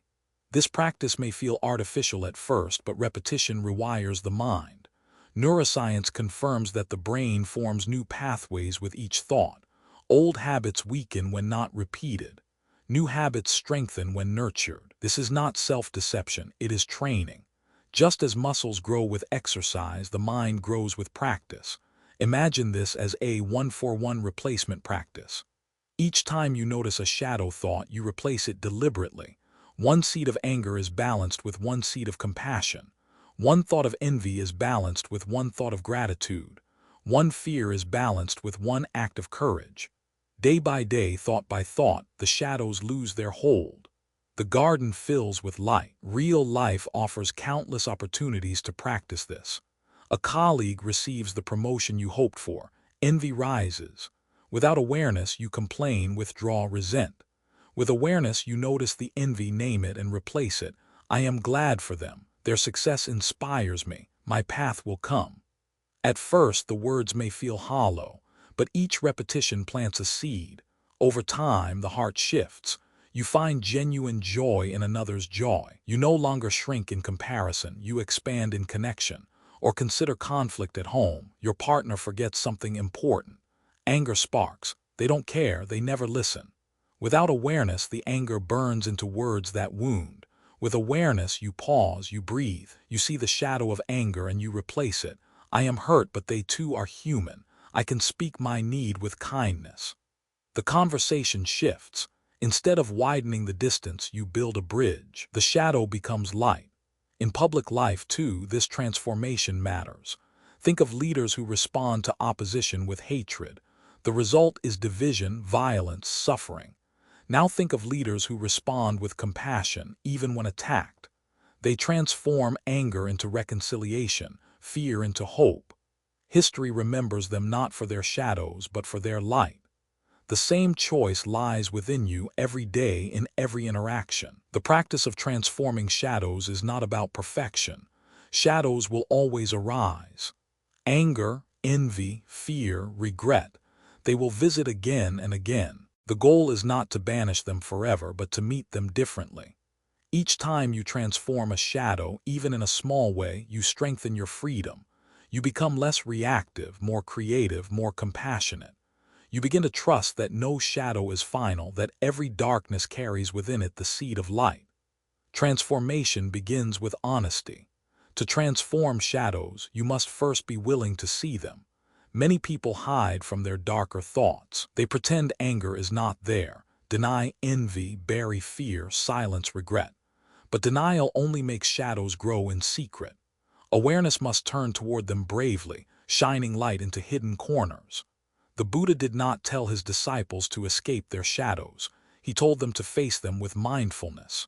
When you can look directly at anger, envy, or fear without running, you have already begun the process of transformation. Imagine holding a lantern in a dark cave. The shadows dance on the walls, terrifying in shape. But when you bring the lantern closer, you see that the shadows are only cast by small stones, sticks, or cracks. They lose their power when illuminated. Your mind works the same way. Anger feels monstrous when unseen, but when awareness illuminates it, you realize it is a thought, a feeling, a wave that will pass. Fear feels endless until you look directly at it and see that it is built from imagination. Envy feels poisonous until you shine light on it and see that it is simply desire misplaced. Light reveals truth. A story from the Buddha's life illustrates this. As he sat beneath the Bodhi tree, Mara, the embodiment of fear and illusion, sent his armies to attack. The earth shook, the skies darkened, demons appeared. Many would have run, but the Buddha did not. He looked calmly at Mara and said, I see you. That simple awareness dissolved Mara's power. The shadows transformed into nothing. This is the essence of transformation, to see clearly without fear and to choose differently. Modern life gives us many Maras. A harsh boss, a failed relationship, a disappointing setback all appear as demons in the mind. Without awareness, we believe they're illusions. I am worthless. I will never succeed. I am unloved. But with awareness, we can say, I see you, Mara. We recognize the thought as a shadow, not as truth. And with that recognition, we can choose to transform it. Transformation also requires compassion. Shadows are not enemies to be destroyed. They are parts of you calling for healing. Anger often masks pain. Fear often hides longing. Envy often reveals admiration. Regret often carries wisdom. When you meet these shadows with compassion, you uncover their hidden gifts. Anger shows you what you care deeply about. Fear shows you where courage is needed. Envy shows you what qualities you value. Regret shows you what lessons you have learned. With compassion, shadows are not rejected but integrated. They become teachers rather than tyrants. Think of a time when you felt deep regret. Perhaps you hurt someone or missed an opportunity. The shadow of regret whispers, you are a failure, you are broken. But if you meet it with compassion, you ask, what lesson does this carry? You realize regret is showing you your capacity to love, to care, to want to do better. You transform it into resolve. I will not repeat this. I will grow. The shadow becomes a light guiding your future. The same is true of fear. Imagine standing at the edge of a new opportunity, starting a business, speaking your truth, opening your heart. Fear arises. You will fail. You will be rejected. Without awareness, you retreat. But if you meet fear with compassion, you say, I see you. Thank you for trying to protect me, but I choose courage. And when you step forward anyway, fear transforms into strength. Each time you do this, the shadow of fear becomes the light of resilience. Transformation is not about suppressing negative thoughts with forced positivity. It is about alchemy, turning one energy into another. Anger's fire can destroy, but it can also fuel justice. Fear's caution can imprison, but it can also sharpen awareness. Envy's comparison can poison, but it can also inspire growth. Each shadow holds energy. Awareness and compassion redirect it. Modern psychology echoes this wisdom. Therapists speak of reframing, looking at a thought differently to change its impact. A failure reframed becomes feedback. A loss reframed becomes a lesson. A rejection reframed becomes redirection. This is not self-deception, it is transformation. The facts remain the same, but the meaning shifts. And meaning is the soil in which seeds grow. Choose the soil wisely and the harvest changes. Consider a practical exercise, the 1-for-1 replacement practice. Keep a small notebook with you. Each time you notice a shadow thought, write it down. Then immediately write a replacement. If the thought is, I am not enough, replace it with, I am growing, I am learning, I am enough as I am. If the thought is, they are better than me, replace it with, their success shows what is possible for all of us. If the thought is, I am afraid, replace it with, I am courageous enough to try. Do this daily. At first, it may feel mechanical, but over time, these replacements become natural. The shadows lose strength. The light grows stronger. Transformation is also supported by community. Alone, shadows feel overwhelming, but when shared with others, they lose power. Speaking your fears, your anger, your envy aloud to a trusted friend or teacher is itself a form of transformation. The shadows no longer lurk unseen. They are brought into the light of connection. And in that light, healing begins. The Buddha emphasized the importance of Sangha or community for this reason. We do not transform our shadows in isolation. We need each other's light. Perhaps you have felt this when confiding in someone you trust. You share your shame, expecting rejection, but instead you receive compassion. In that moment, the shadow softens. You realize you are not alone. The very act of being seen transforms the burden. This is the power of community. We hold lanterns for each other in the darkness so that shadows can become light. Transformation also requires practice in daily life. Begin small. The next time anger arises, pause, take 3 breaths. Ask, what seed can I plant instead? The next time envy arises, pause, celebrate one thing about yourself. The next time fear arises, pause, take one small courageous step anyway. Each practice may feel small, but together they weave a tapestry of transformation. The shadows may visit often, but you no longer fear them. You know what to do, and slowly something remarkable happens. You begin to trust your own power to transform. You no longer dread shadows because you see them as opportunities. Anger becomes a chance to practice compassion. Fear becomes a chance to practice courage. Envy becomes a chance to practice joy. Regret becomes a chance to practice wisdom. Life no longer feels like a battle against darkness, but like a journey of turning darkness into light. This is the essence of freedom. Not a life without shadows, but a life where shadows cannot rule you. Not a mind free of fear, but a mind where fear cannot bind you. Not a heart free of anger, but a heart where anger cannot destroy love. Transformation is not about becoming perfect. It is about becoming whole. Transformation is like sunrise. The darkness does not fight the light. It simply fades as the light grows stronger. Your shadows are the same. They cannot survive in the steady radiance of awareness, compassion, and courage. Each time you turn toward the light, even in the smallest way, the shadows lose power. And though they may return, they never return unchanged.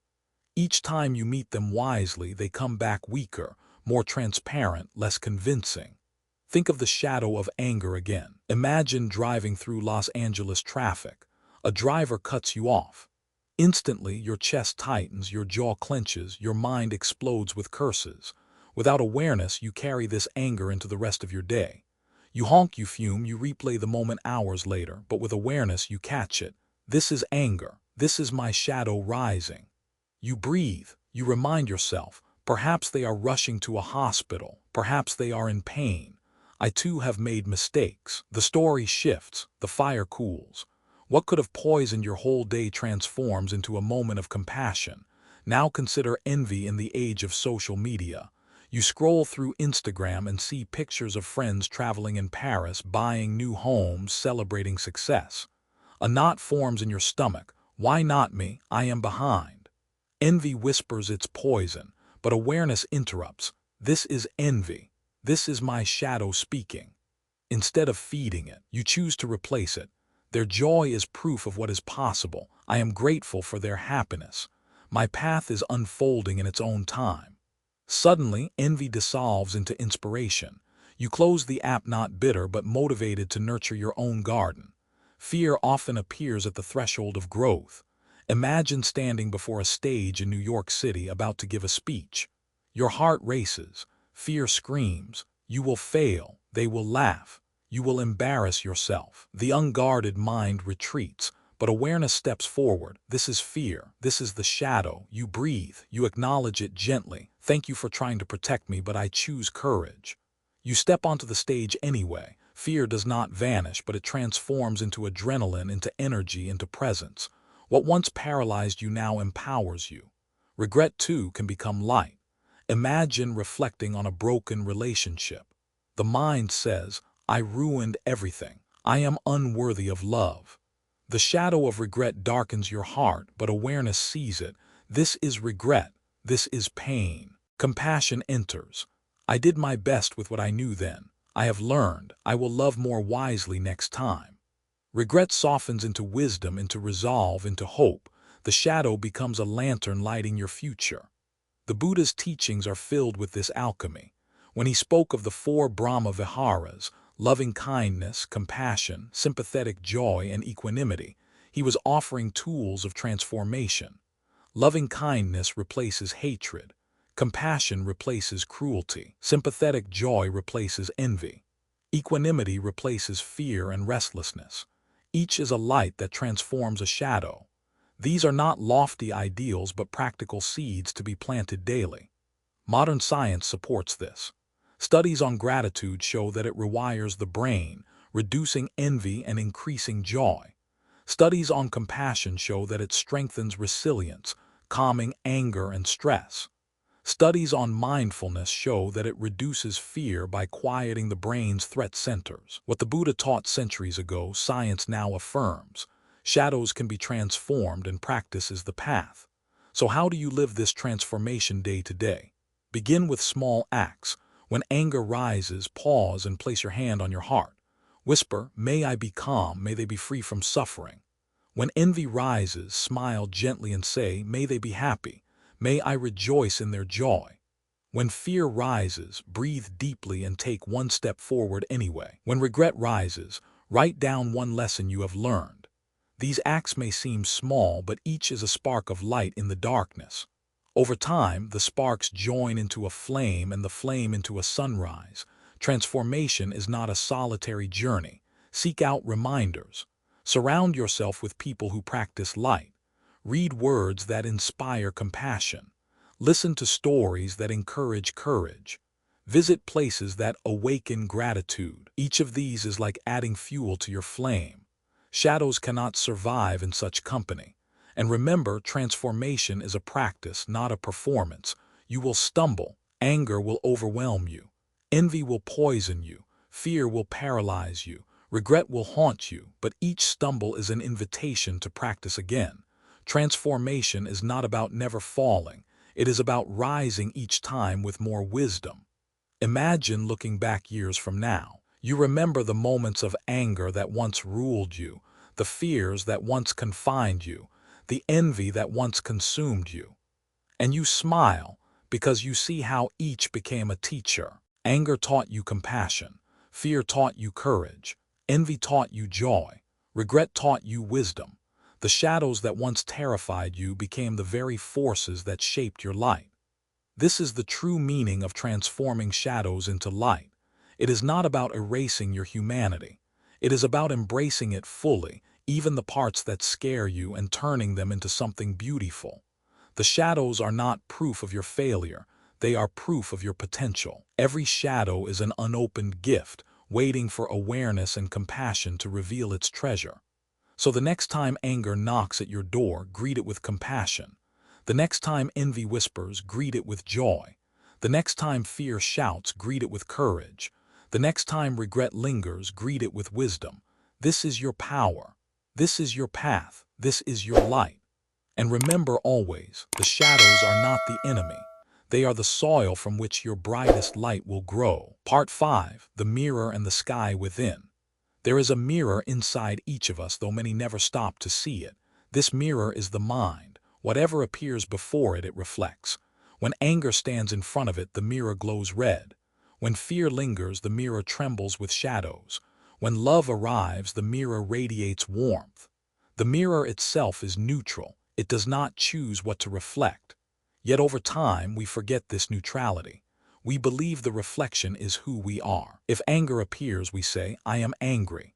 If fear appears, we say, I am afraid. If sorrow appears, we say, I am broken. But in truth, the mirror is none of these. The mirror simply reflects. This truth is both liberating and humbling. It means that the turmoil you feel is not your essence, it is your reflection. And reflections can change. A mirror covered in dust does not lose its ability to shine.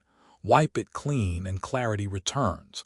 So too with your mind. No matter how clouded with anger, fear, or confusion, your true nature is clarity. The dust can be wiped away. The mirror can shine again. The Buddha often spoke of the mind as luminous. Its essence is like light, pure and radiant.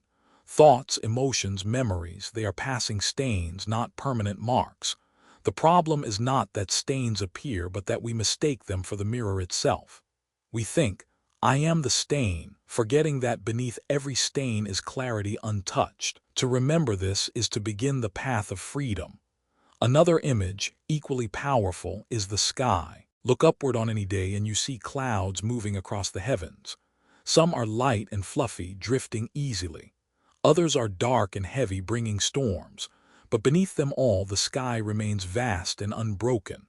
The clouds may cover the sky, but they do not change its nature.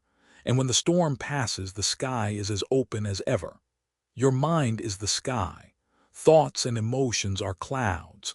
They come, they go, they shift and dissolve. Sometimes they bring storms that feel endless, but they never alter the sky itself. You are not the clouds, you are the sky that holds them. When you remember this, you no longer fear the storm. You watch it with patience, knowing it will pass. You rest in the vastness of your inner sky. Think of a day when your mind felt heavy with sorrow. The clouds of grief covered everything.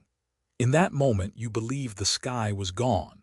But slowly, perhaps after days or weeks, the clouds parted. Joy returned, even if briefly. The The sky had never disappeared, it was simply obscured. So too with every emotion. None are permanent, all are passing weather. The sky abides. This perspective changes everything. Without it, you are tossed by every cloud. Happiness comes, you cling desperately. Sadness comes, you despair. Fear comes, you retreat. Anger comes, you explode. With the perspective of the mirror and the sky, you remain steady. You see thoughts as reflections, emotions as clouds. You observe without being consumed. You realize you are larger than any storm, deeper than any reflection. Modern life makes this practice urgent. Screens flash endless images, each planting reflections in your mirror. News fills the sky with storm clouds. Social media scatters comparison like endless haze. Without awareness, your mirror becomes dusty, your sky feels suffocated. You begin to think this fog is who you are. But it is not. Beneath the fog, clarity remains. Beneath the storm, the sky is vast. The task is not to stop the reflections or the clouds, it is to remember what lies beneath. One practice to cultivate this remembrance is sky meditation. Sit quietly, close your eyes, and imagine your mind as the open sky. Thoughts will appear, memories, worries, plans. See them as clouds drifting across your sky. Do not cling to the pleasant ones. Do not fight the dark ones. Simply watch. Remind yourself, this is a cloud. I am the sky. With practice, a deep calm arises. The thoughts no longer control you. You remain open, vast, unshaken. Another practice is to treat your daily experiences as reflections in a mirror. When someone criticizes you, instead of reacting, pause and say, "This is a reflection. What does it show me?" Perhaps it reveals your sensitivity. Perhaps it reveals their pain. The mirror reflects both. The task is not to break the mirror, but to learn from what it shows. In this way, even challenges become teachers. The mirror and the sky also remind us of impermanence. Just as no reflection lasts forever, no cloud stays forever. This too shall pass. The joy you cling to will fade, but so will the sorrow you fear. To know this is to rest in balance. To forget this is to suffer endlessly. When you remember impermanence, you appreciate joy without clinging and endure pain without despair. You live with equanimity, steady in the ever-changing weather of life. Imagine standing at the edge of the Grand Canyon. The sky above stretches wide, layered in endless shades of blue and gold.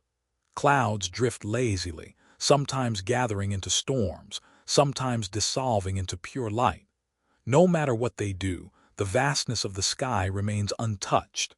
In the same way, your mind is larger than any thought, any emotion, any memory. When you connect with this inner sky, life no longer feels like a prison of storms. It becomes an open horizon of possibilities.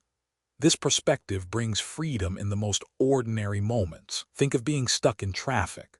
Without awareness, frustration builds. The mirror reflects only irritation, the sky feels dark with clouds of impatience.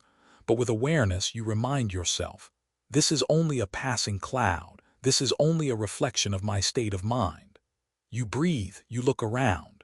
You notice the play of sunlight on buildings, the rhythm of people walking. You remember that the sky above remains clear no matter how heavy your mood. In that moment, traffic is no longer a torment. It is a teacher of patience, a chance to rest in the vastness within. In relationships, the mirror and sky metaphors are equally powerful. Suppose your partner forgets something important. The mirror immediately reflects anger. They don't care about me. The sky fills with storm clouds of resentment. Without awareness, you react, your words sharp, your heart closed. But with awareness, you pause. You see the reflection for what it is: anger, hurt, expectation. You see the cloud as temporary. You remember, this is not the sky itself. This is not the whole truth. Instead of exploding, you speak from clarity. I felt hurt when you forgot. The storm passes quickly, the sky clears, the mirror shines. The relationship deepens instead of shattering. Our culture often teaches us to identify with our reflections.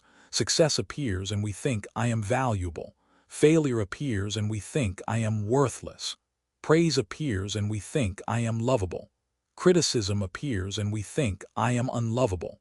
But reflections are temporary. If you base your worth on them, you will forever be unstable. rising and falling with every shift. True stability comes from remembering the mirror itself. Your worth does not depend on what appears before it. The mirror is valuable because it reflects it all.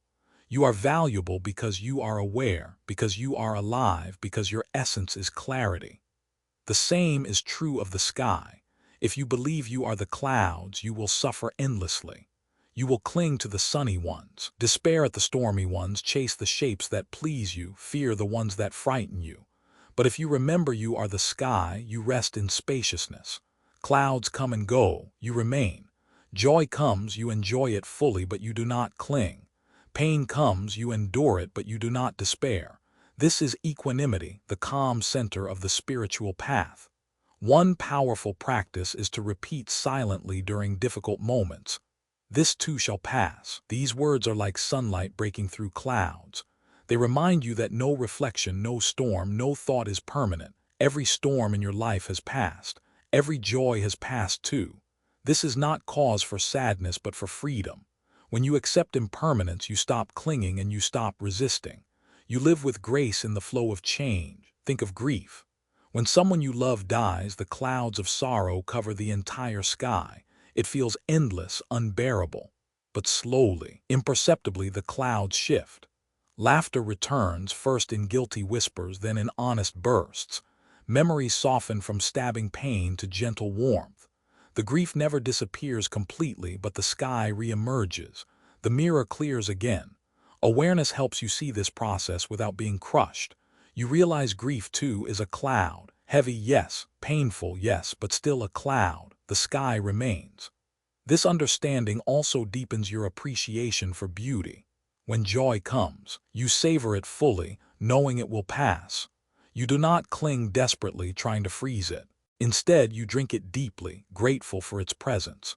Like watching a sunset, you do not despair that it will fade. You marvel at its colors while it lasts, knowing the memory will linger. Awareness transforms even fleeting joys into treasures because you experience them fully in the moment. Science offers a fascinating parallel here. Psychologists describe cognitive diffusion, the practice of stepping back from thoughts instead of being entangled in them. For example, instead of saying, "I am a failure," you say, "I am having the thought that I am a failure."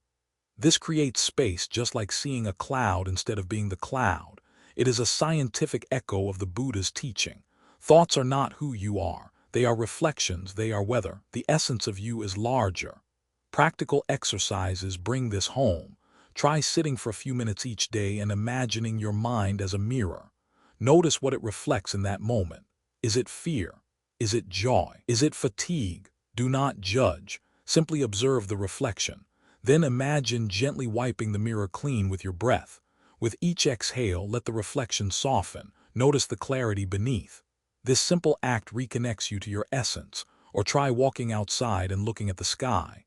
With each step, repeat silently, "Thoughts are clouds, I am the sky." Let worries drift like passing shapes. Let joy float like white clouds in sunlight. Let fear darken and dissolve. Keep walking, steady as the sky. By the end, you will feel lighter, freer, more open. This is not imagination, it is remembrance. The sky within you is real. The mirror and the sky also teach humility. When your mirror reflects anger, it is easy to project it outward, blaming others. When your sky fills with clouds of judgment, it is easy to think the world itself is ugly. But awareness reminds you, the reflection is yours, the cloud is in your sky. The world is not always as you perceive it. By cleaning your mirror, by resting in your sky, you change your perception. And when perception changes, the world itself changes. This is why inner clarity is the foundation of outer peace. A person with a clean mirror sees beauty where others see flaws. A person resting in the sky sees connection where others see division. The same world, the same people, but filtered through different minds. This is why the Buddha said, "With our thoughts we make the world." The mirror and the sky are not metaphors only, they are truths that shape your daily life. The true strength of the mirror and the sky is not only in calming storms, but in awakening you to who you really are.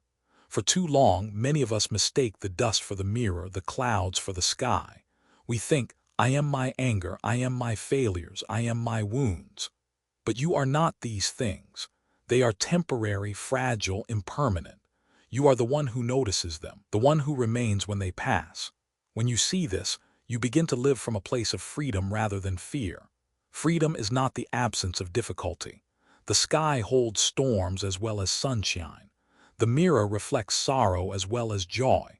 Freedom is the ability to remember that you are not diminished by any of it. You can endure storms without losing your vastness. You can reflect sorrow without losing your clarity. This recognition changes how you meet every moment. Instead of asking, "Why is this happening to me?" you ask, "What does this reflection reveal? What cloud is passing through my sky?" The shift from resistance to curiosity is itself transformative. Think of a time you faced rejection. Perhaps you were not chosen for a job or a relationship ended. The mirror immediately reflected shame. "I am unworthy." The sky filled with dark clouds. "I will never succeed. I will always be alone." Without awareness, you believed these reflections. You mistook the clouds for the sky. But in truth, the rejection was a passing event, a cloud drifting by. The shame was a reflection, not your essence. When you remember this, you can face rejection without losing yourself. You can let the cloud pass, knowing the sky remains open to new possibilities. This perspective also changes how you see others. When someone lashes out in anger, it is easy to believe their anger is who they are. But if you remember the mirror and the sky, you see differently. Their mind is reflecting a storm. Their sky is filled with clouds. But beneath it, they too are clear and vast. They too have a mirror that can shine, a sky that can open. This understanding brings compassion. You no longer meet anger with anger, but with the patience of someone who knows the storm will pass. Consider forgiveness. Many resist it, believing it excuses harm.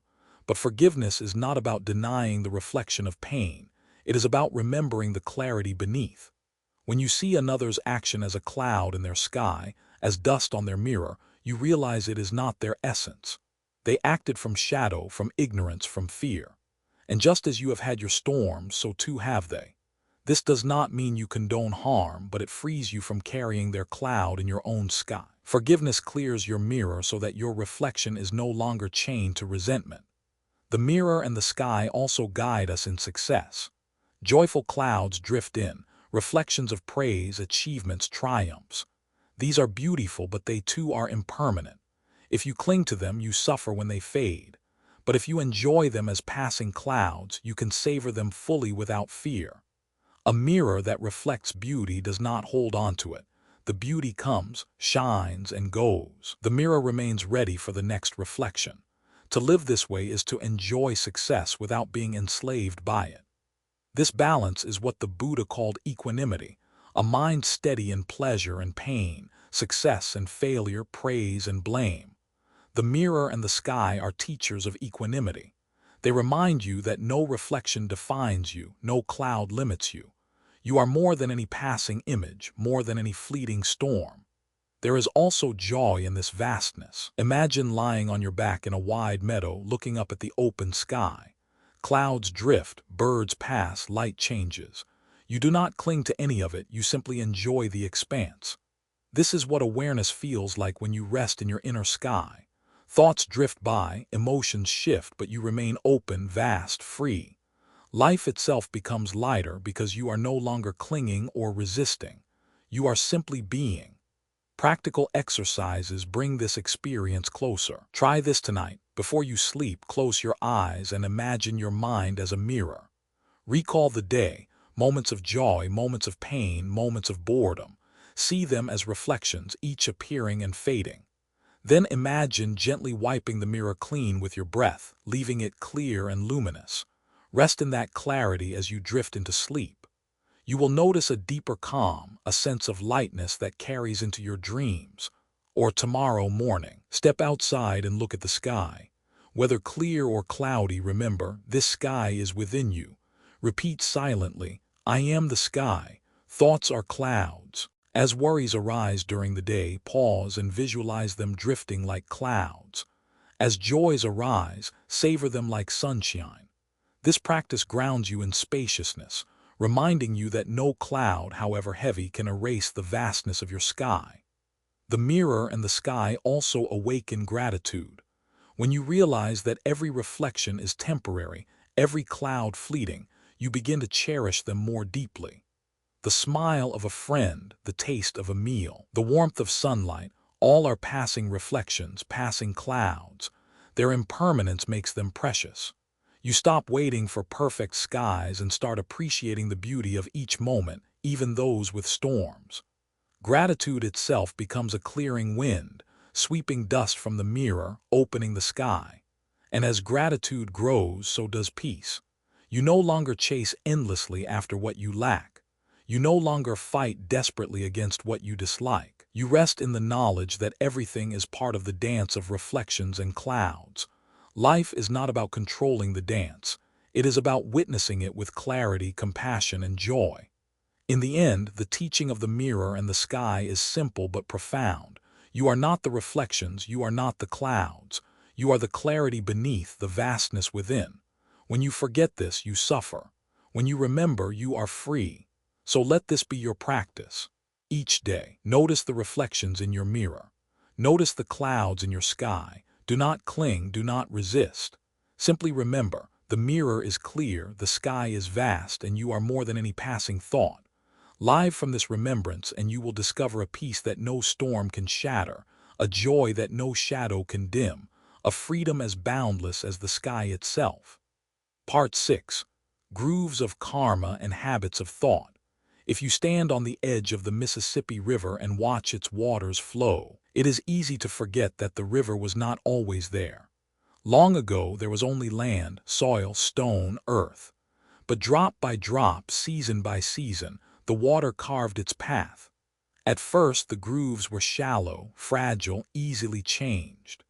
But over time, as the water kept flowing, the grooves deepened into channels, the channels into rivers, and the rivers into mighty courses that now shape the land itself. What began as small trickles became forces so powerful that entire landscapes were defined by them.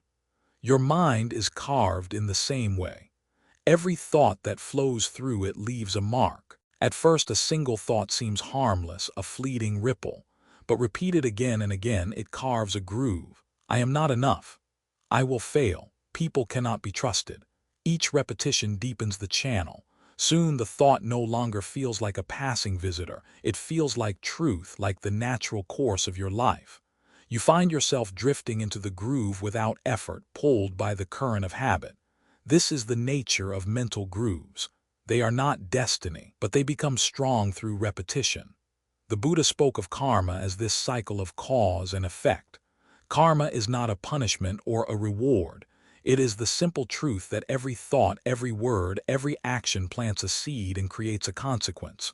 Thought leads to feeling. Feeling leads to action. Action leads to result. Result reinforces thought. The cycle continues, deepening the groove. Karma is the riverbed your mind carves with each repetition. Consider someone who constantly entertains the thought, I am unlucky.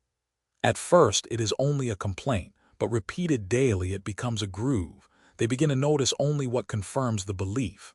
A missed bus, a failed exam, a rejection, each waters the groove. They act hesitantly, expecting failure. Others sense this hesitation and offer fewer opportunities. The belief becomes reality, not because it was true, but because the groove shaped the river of their life. This is karma in action. Now consider someone who plants the thought, I can learn. Each time they fail, they repeat it. I can learn. The groove forms. They approach challenges with curiosity, not fear. They act boldly, open to growth. Others sense this confidence and offer support. Success comes, reinforcing the belief. The groove deepens, carrying them forward. This too is karma, the fruit of thoughts turned into actions, turned into destiny. Modern science calls this neuroplasticity. The brain wires itself according to repeated thought and behavior. Neurons that fire together wire together. Habits are literally grooves in the brain, pathways of least resistance. This is why change feels difficult. You are not only fighting a thought, you are climbing out of a groove carved by years of repetition. But just as rivers can be redirected, so too can the grooves of your mind. It requires effort, patience, and consistency, but it is possible. The Buddha compared this to training an ox that has walked the same path to water every day. At first, it resists change, straying back to the old groove. But with persistence, the ox learns the new path. In the same way, your thoughts may return to old grooves, but with practice, you can guide them into new channels. Over time, the new path becomes natural and the old one fades. This is the meaning of transformation, not to erase the past, but to carve new grooves for the future. And every thought you think is part of this carving. This is why awareness is so vital. Without it, you continue deepening old grooves unconsciously. With it, you choose where to direct the river of your mind.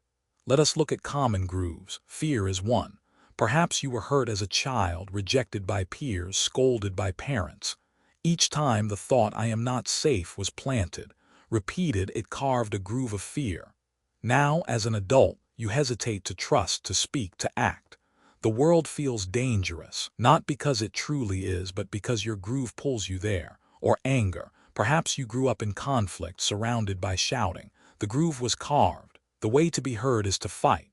Now anger rises quickly, shaping your words and actions. Relationships suffer not because anger is inevitable, but because the groove is deep. But grooves can also be wholesome. A child raised with encouragement may form the groove, "I am capable." They approach life with confidence. Another raised with kindness may form the groove, "People are good." They approach relationships with trust. These grooves carry them forward just as surely as the destructive ones. Karma does not discriminate. It simply reflects what is planted and repeated. The hopeful truth is that no groove is permanent. The Mississippi carved its path over millennia, but even rivers can be redirected by time and intention. Likewise, no matter how deep your mental grooves, they can be reshaped. The process requires patience. At first, climbing out of the groove feels exhausting. Your mind slips back again and again. But each time you choose differently, you weaken the old path and strengthen the new one. Eventually, the river flows naturally in its new course. Practical exercises help in this redirection. Daily affirmations are one, not empty slogans, but intentional seeds planted repeatedly. I am learning. I am enough. I can face this with courage. At first, they feel forced, like scattering seeds on rocky soil, but repeated daily, they take root. Over time, they carve new grooves. Another exercise is mindful interruption. When you notice the old groove pulling you, pause, take one conscious breath. Say to yourself, "This is the old path, I choose a new one." Then act differently, even in a small way. If the groove says, "Stay silent," speak one sentence. If the groove says, "Give up," take one step. Each interruption is a drop of water carving a new path. Community can also support new grooves. Surround yourself with people who embody the qualities you wish to cultivate. Their presence waters your seeds. If you wish to grow courage, spend time with those who live boldly. If you wish to grow kindness, spend time with those who live compassionately. The grooves of others influence your own.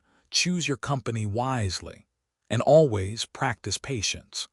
Grooves formed over years will not vanish overnight, but neither are you trapped forever. Each moment is a chance to plant a new seed, carve a new path, create new karma. The river of your mind is powerful, but you are the one who guides it. Grooves do not only shape individuals, they shape families, cultures, and even nations. A family that repeats patterns of silence may pass down grooves of avoidance. Children grow into adults who do not speak their truth, who carry unspoken wounds into every relationship. A culture that repeats patterns of violence carves grooves of mistrust. Generations grow up believing conflict is the only path to power. A nation that repeats patterns of greed deepens grooves of exploitation. Systems are built that harm both people and the planet. Karma is not merely personal, it is collective. The grooves we carve together shape the destiny of humanity itself. This is why your personal practice matters. When you interrupt the groove of anger in your own mind, you do not only change yourself, you change the world around you. Your children inherit a different groove. Your colleagues feel a different presence. Your community absorbs a different energy.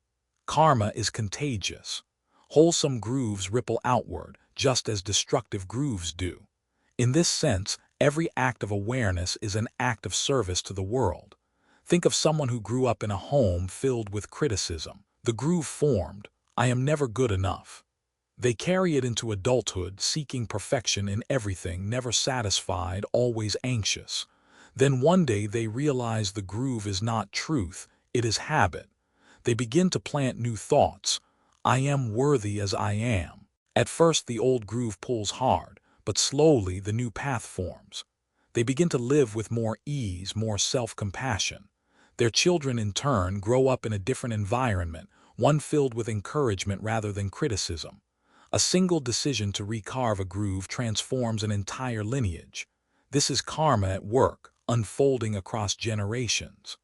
The Buddha's teaching on karma is often misunderstood. People think of it as punishment. Do bad, receive bad. But karma is not retribution. It is simply cause and effect. Plant thorns, harvest thorns. Plant roses, harvest roses. Plant anger, live in anger. Plant compassion, live in compassion. The law is neutral, but its consequences are profound. Understanding this frees you from fear and fills you with responsibility.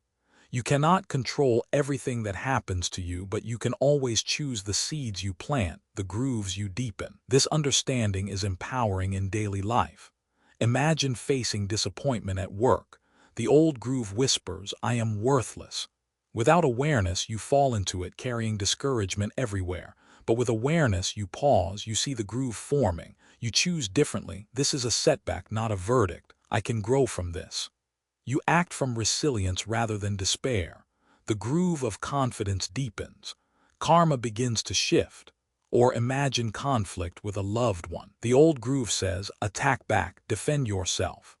Without awareness, you fight, words become wounds, the groove of hostility deepens. But with awareness, you pause. You notice the urge, but you choose instead to listen, to breathe, to speak gently. The groove of compassion deepens. The relationship transforms. Karma bends toward peace. The process is simple in principle but challenging in practice because grooves are stubborn. They are grooves precisely because they have been repeated thousands of times. To shift them requires patience. You may fall back into the old path many times, but every time you notice, every time you choose differently, you weaken the old and strengthen the new. Progress is not measured by never slipping. It is measured by how quickly you return. Each return is victory. Modern neuroscience gives hope here. Studies show that the brain remains plastic throughout life. Even in old age, new grooves can be carved. A person who has lived in fear for decades can still cultivate courage. A person who has carried bitterness for years can still grow compassion. Change is always possible because awareness and repetition always remain available. No groove is beyond reshaping. Practical strategies can help. One is visualization. Each morning, visualize the person you wish to become. Imagine their thoughts, their actions, their presence. By rehearsing this mentally, you plant seeds, you begin carving grooves in the brain. Another strategy is deliberate practice. Choose one small action each day that embodies the new groove. If you wish to grow gratitude, write down one thing you are thankful for each night. If you wish to grow courage, take one small risk each week. If you wish to grow kindness, perform one unnoticed act of service daily. Each small act is a drop of water carving a new channel. Another strategy is replacing self-criticism with self-compassion. Many people live in grooves of judgment. I am stupid. I am weak. I am unlovable. Each repetition deepens despair. But research shows that self-compassion strengthens resilience far more than self-criticism. To practice, place your hand on your heart when judgment arises and say, this is suffering. I am human. May I be kind to myself in this moment. This simple act interrupts the old groove and begins to carve a new one of gentleness. Community also plays a crucial role. Surround yourself with people whose grooves align with your aspirations. If you wish to grow mindfulness, spend time with mindful people. If you wish to grow courage, connect with those who act boldly. If you wish to grow kindness, join communities that serve. We are social beings. The grooves of others shape our own. Choose wisely, and you accelerate transformation. The grooves of karma also remind us to be mindful of what we consume. Every word you read, every sound you hear, every image you see leaves an impression. Move is filled with violence, carve grooves of aggression. Endless news of tragedy carves grooves of fear. Social media filled with comparison carves grooves of envy. But poetry, music, inspiring stories, and uplifting conversations carve grooves of hope, courage, and compassion. Guard the gates of your senses. Choose what grooves you wish to deepen. Let us return to the river image. Imagine two rivers flowing side by side. One is murky, filled with debris, polluted by carelessness. The other is clear, flowing with life, nourishing the land. Both began as small streams. Both were shaped by countless drops. Your mind is the same. Each thought, each action, each choice is a drop. Over time, the drops form rivers, and the rivers shape the world. The question is not whether you will carve grooves, but which grooves you will carve. Ultimately, the grooves of karma remind us of impermanence and possibility. You are not doomed by your past. You are not defined by your old grooves. They may be deep, but they are not unchangeable. With awareness, intention, and practice, new grooves can always be carved. And as new grooves form, new karma unfolds. Your future is not a prison. It is a garden, a river, a path you are carving with every thought today. So begin now. Notice the grooves that no longer serve you. Interrupt them with awareness. Replace them with seeds of courage, compassion, gratitude, wisdom. Repeat daily. Trust the process. The river will change course. The garden will bloom differently. Karma will unfold in new directions. And one day, you will look back and see clearly. The grooves that once enslaved you have become the grooves that sustain you. The currents that once dragged you down have become the currents that carry you forward. You will see that karma was never fate. It was the mirror of your thoughts, the echo of your choices, the fruit of your seeds. And you will know with deep peace that the grooves of your mind are always yours to shape.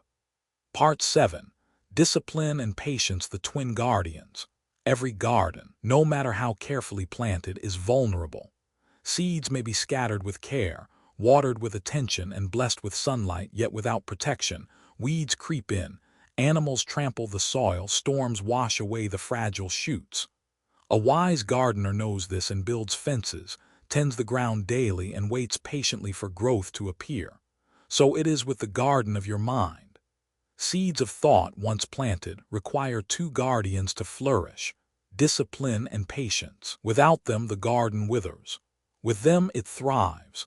Discipline is the fence. It is the steady commitment to protect what matters. Without discipline, your efforts are scattered. You meditate once, then forget.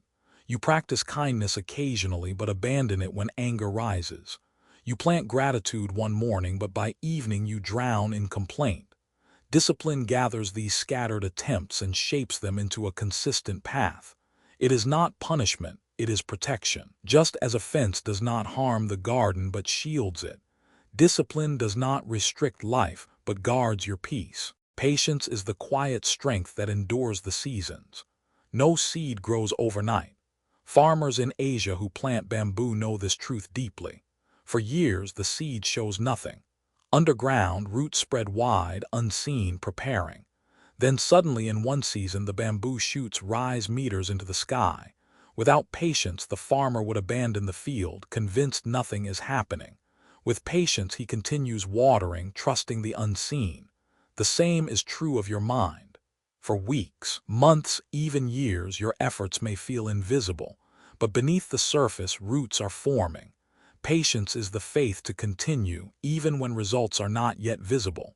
Together, discipline and patience are like twin guardians standing at the gate of your mind's garden. One protects from neglect, the other from despair. One ensures you keep showing up, the other ensures you keep trusting.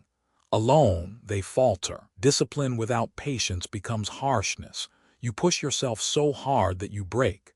Patience without discipline becomes laziness. You wait endlessly without action. but together they create harmony, a path that is steady, sustainable, and fruitful. Modern life makes both guardians difficult. We live in an age of speed. Messages flash instantly, deliveries arrive within hours, entertainment streams without pause. We have been trained to expect results now, but the mind does not work this way. The deepest grooves take time to reshape. The strongest seeds take time to sprout. Impatience kills many transformations before they begin. People meditate for a week, see no change, and quit. They try gratitude for a month, but old complaints return and they abandon it. They forget that every meaningful growth, whether in nature, relationships, or the mind, unfolds in seasons, not seconds. Discipline is equally challenged. Distractions are everywhere. Your phone buzzes, your mind wanders, your commitments scatter. Without discipline, the garden is left unguarded and weeds of habit reclaim it quickly. Discipline is the choice to return again and again to what matters. It is waking up early to sit in silence, even when the bed is warm. It is pausing to breathe before reacting, even when anger surges. It is saying no to what scatters your energy, so you can say yes to what deepens your soul. Discipline is not glamorous. It is often quiet, repetitive, uncelebrated. But without it, no garden grows. Think of someone training for a marathon. They do not run 26 miles the first day. They rise early, run short distances, build steadily. Some days they are tired, some days they do not want to run, but discipline carries them. Months later, they stand at the finish line, transformed. The same is true of your spiritual journey. Meditation, kindness, patience, these are your training runs. Discipline carries you until the transformation is visible. Patience adds the heart. Imagine a mother holding her child's hand as he learns to walk. He falls again and again. Without patience, she would scold, despair, or give up. But with patience, she smiles, lifts him, encourages him to try again. Slowly, he learns. This is how you must treat yourself. You will stumble. Old grooves will pull you back. Anger will flare, fear will return, envy will whisper. Without patience, you will call yourself a failure and quit. With patience, you will smile. Remind yourself that learning takes time and rise again. Patience is love in action. Discipline without patience often disguises itself as achievement. In cities like New York or San Francisco, people rise before dawn, rush from meeting to meeting, chase deadlines, and push themselves relentlessly. They are disciplined, yes, but their discipline is fueled by fear. Fear of falling behind, fear of being unworthy, fear of losing status. Such discipline becomes a prison, a set of iron bars forged by their own ambition. They may succeed outwardly, but inwardly the garden of their mind is scorched. The fence is so rigid that no life can grow within. True discipline is different. It is not about control for the sake of fear, but about devotion for the sake of love. When you rise to meditate each morning, not because you fear failure, but because you love peace, discipline becomes nourishment.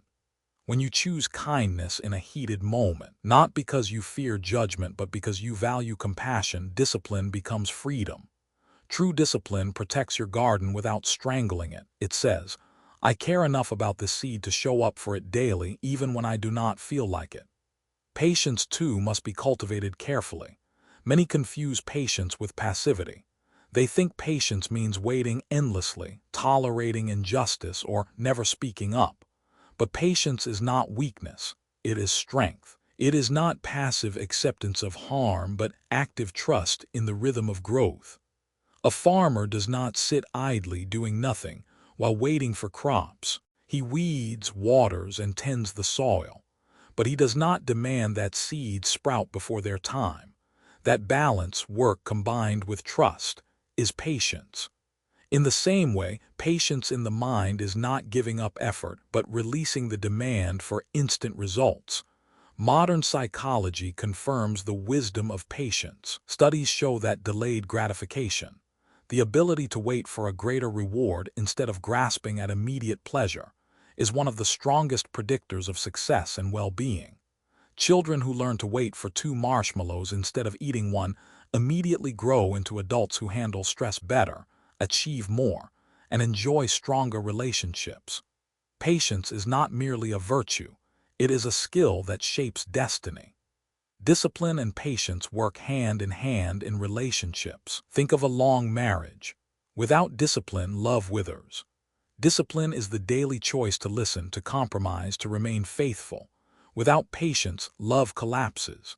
Patience is the willingness to endure seasons of difficulty, to trust that storms will pass, to believe that growth takes time.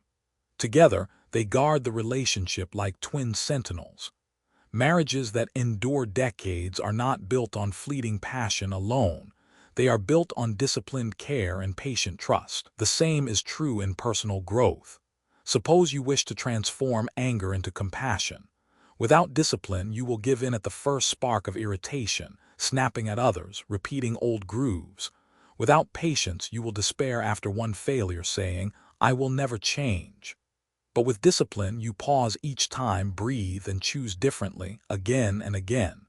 With patience, you trust that even when anger returns, you are still learning, still growing. Slowly, compassion takes root. Stories bring this truth to life. There is a tale from Japan about a master archer who trained his student not by letting him shoot hundreds of arrows, but by asking him to hold the bowstring at full draw, motionless, for hours each day. The student was impatient, begging to release the arrow. But the master insisted. Discipline first, patience first. Only after months did he allow the arrow to fly, and when it did, it struck the target effortlessly. The lesson was clear. Skill arises not from quick results, but from discipline and patience working together. Another story is from the bamboo groves of China. A villager planted bamboo seeds and watered them daily. For a year, nothing. For 2 years, still nothing. Neighbors laughed, saying he was wasting his time. For 5 years, nothing sprouted, but he kept watering, trusting. Then in the 5th year, shoots broke through, and within weeks the bamboo soared 80 feet high. The years were not wasted. The roots had been growing unseen, preparing for the rapid rise. So it is with your inner growth. For years, it may feel invisible, but patience assures you that change is happening beneath the surface. And when the time comes, transformation will rise with strength. Discipline and patience also reshape how we respond to suffering. Pain often tempts us into extremes, either denial or despair. Discipline keeps us from denial, it compels us to face reality with courage. Patience keeps us from despair. It reminds us that pain is temporary, that healing will come in time. Together, they allow us to endure hardship without losing hope. Consider someone battling illness. Discipline is taking medicine, resting properly following treatment. Patience is enduring the slow recovery, trusting the body's rhythm. Without discipline, health falters. Without patience, hope collapses. With both, healing becomes possible. Practical exercises strengthen these guardians. Begin with small commitments. Discipline grows by keeping promises to yourself. Choose one daily practice, perhaps 10 minutes of silence each morning. Do not aim for perfection. Aim for consistency. Each day you keep the promise, the fence around your garden grows stronger. Patience grows by embracing long timelines. Choose one area where you crave instant results: weight loss, meditation, learning a skill. Each time impatience arises, remind yourself, this is a season, not a sprint. The roots are growing unseen. Over time, impatience loses its grip, and patience becomes your natural state. Discipline and patience also require compassion. Many people turn discipline into self-punishment and patience into resignation. They whip themselves with harsh schedules, then collapse in exhaustion. Or they wait passively, excusing laziness as patience. True discipline is steady, not harsh. True patience is active, not idle. Both arise from love, love for your growth, love for your peace, love for your life. Without love, discipline is tyranny and patience is weakness. With love, they are guardians. Discipline and patience are not abstract virtues. They are living practices that touch every corner of your life. Consider creativity. Artists, musicians, writers, all must sit daily before the blank canvas, the silent instrument, the empty page. Inspiration alone is not enough. Discipline brings them back, even when ideas feel absent. Patience keeps them steady, trusting that beauty will emerge in its time. Masterpieces are not accidents, they are the harvest of these twin guardians. In spiritual practice, discipline and patience are equally essential. A monk once asked the Buddha, "How long must I meditate to reach enlightenment?" The Buddha replied, "Do not count the years. Simply practice with sincerity each day and let the fruit ripen when it is ready." Discipline is the sincerity to sit, to breathe, to return again and again. Patience is the wisdom to let awakening unfold at its own pace. Together, they prevent both arrogance and despair. Without them, practice becomes either frantic striving or careless drifting. With them, practice becomes a path that endures. One of the deepest challenges in modern society is our obsession with speed. We want shortcuts, hacks, instant transformations. Advertisements promise six-pack abs in 6 weeks, mastery of a skill in 30 days, happiness in 10 easy steps. These illusions weaken both guardians. They tell us that discipline is unnecessary and patience is outdated. But true growth has no shortcuts. A tree does not grow overnight. A child does not mature in a month. Inner peace does not arrive with a click. Discipline and patience remind us of the deeper rhythm of life, a rhythm that cannot be rushed, only honored. This is not to say that discipline and patience are always comfortable. Often they feel like struggle. Waking early to sit in silence while your body longs for more sleep requires discipline. Holding steady through months of practice without visible results requires patience. But comfort is not the goal, growth is. And growth often feels uncomfortable at first. Just as muscles ache when trained, the mind resists when old grooves are challenged.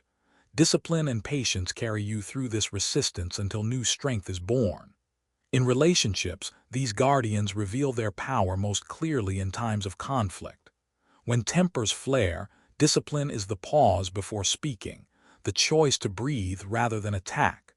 Patience is the willingness to endure the silence, to give time for emotions to cool, to allow healing to emerge.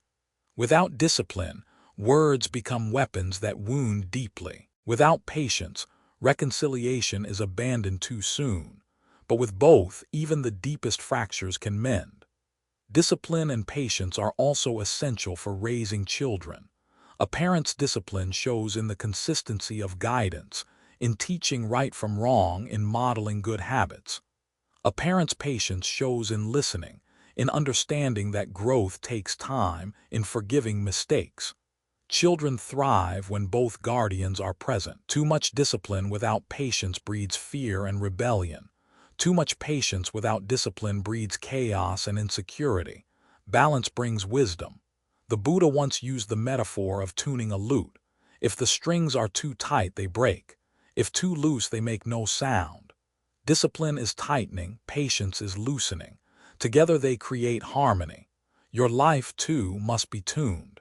Too much discipline without patience leads to burnout. Too much patience without discipline leads to stagnation. Balance them and your life sings. Practical steps help strengthen this balance. For discipline, set clear intentions. Write them down. Begin small, 5 minutes of meditation, 1 act of kindness, 1 moment of gratitude daily. Keep promises to yourself no matter how small. Each kept promise strengthens the fence around your garden. For patience, practice mindfulness of time. When you feel restless, remind yourself, growth is unfolding even if unseen. When you feel stuck, recall the bamboo. Roots are growing even if shoots are not yet visible. Each reminder strengthens your trust. Remember also that discipline and patience are not rigid, they adapt with compassion. If you miss a day of practice, discipline does not scold, it gently guides you back. If results are slow, patience does not despair, it smiles and continues. These guardians are not harsh soldiers, they are wise friends. They protect your garden not with violence but with steady love. As you reflect on your own life, ask, where do I need more discipline? Where do I need more patience? Perhaps you act with good intentions but lack consistency, then discipline must be strengthened. Perhaps you work tirelessly but demand instant results, then patience must be nurtured. Awareness of these imbalances is the first step. From awareness, you can adjust, tuning your life like the strings of the lute until harmony is found. Ultimately, discipline and patience shape the destiny of your mind. They determine whether your seeds of thought grow into forests of peace or wither in neglect. They decide whether your garden thrives or becomes overrun with weeds. They are not glamorous, but they are essential. Without them, no practice endures, no transformation lasts. With them, every practice blossoms, every transformation becomes possible. So honor these twin guardians. When you feel tempted to give up, remember patience. When you feel scattered, remember discipline. Place them at the gate of your mind and trust them to protect what is most precious.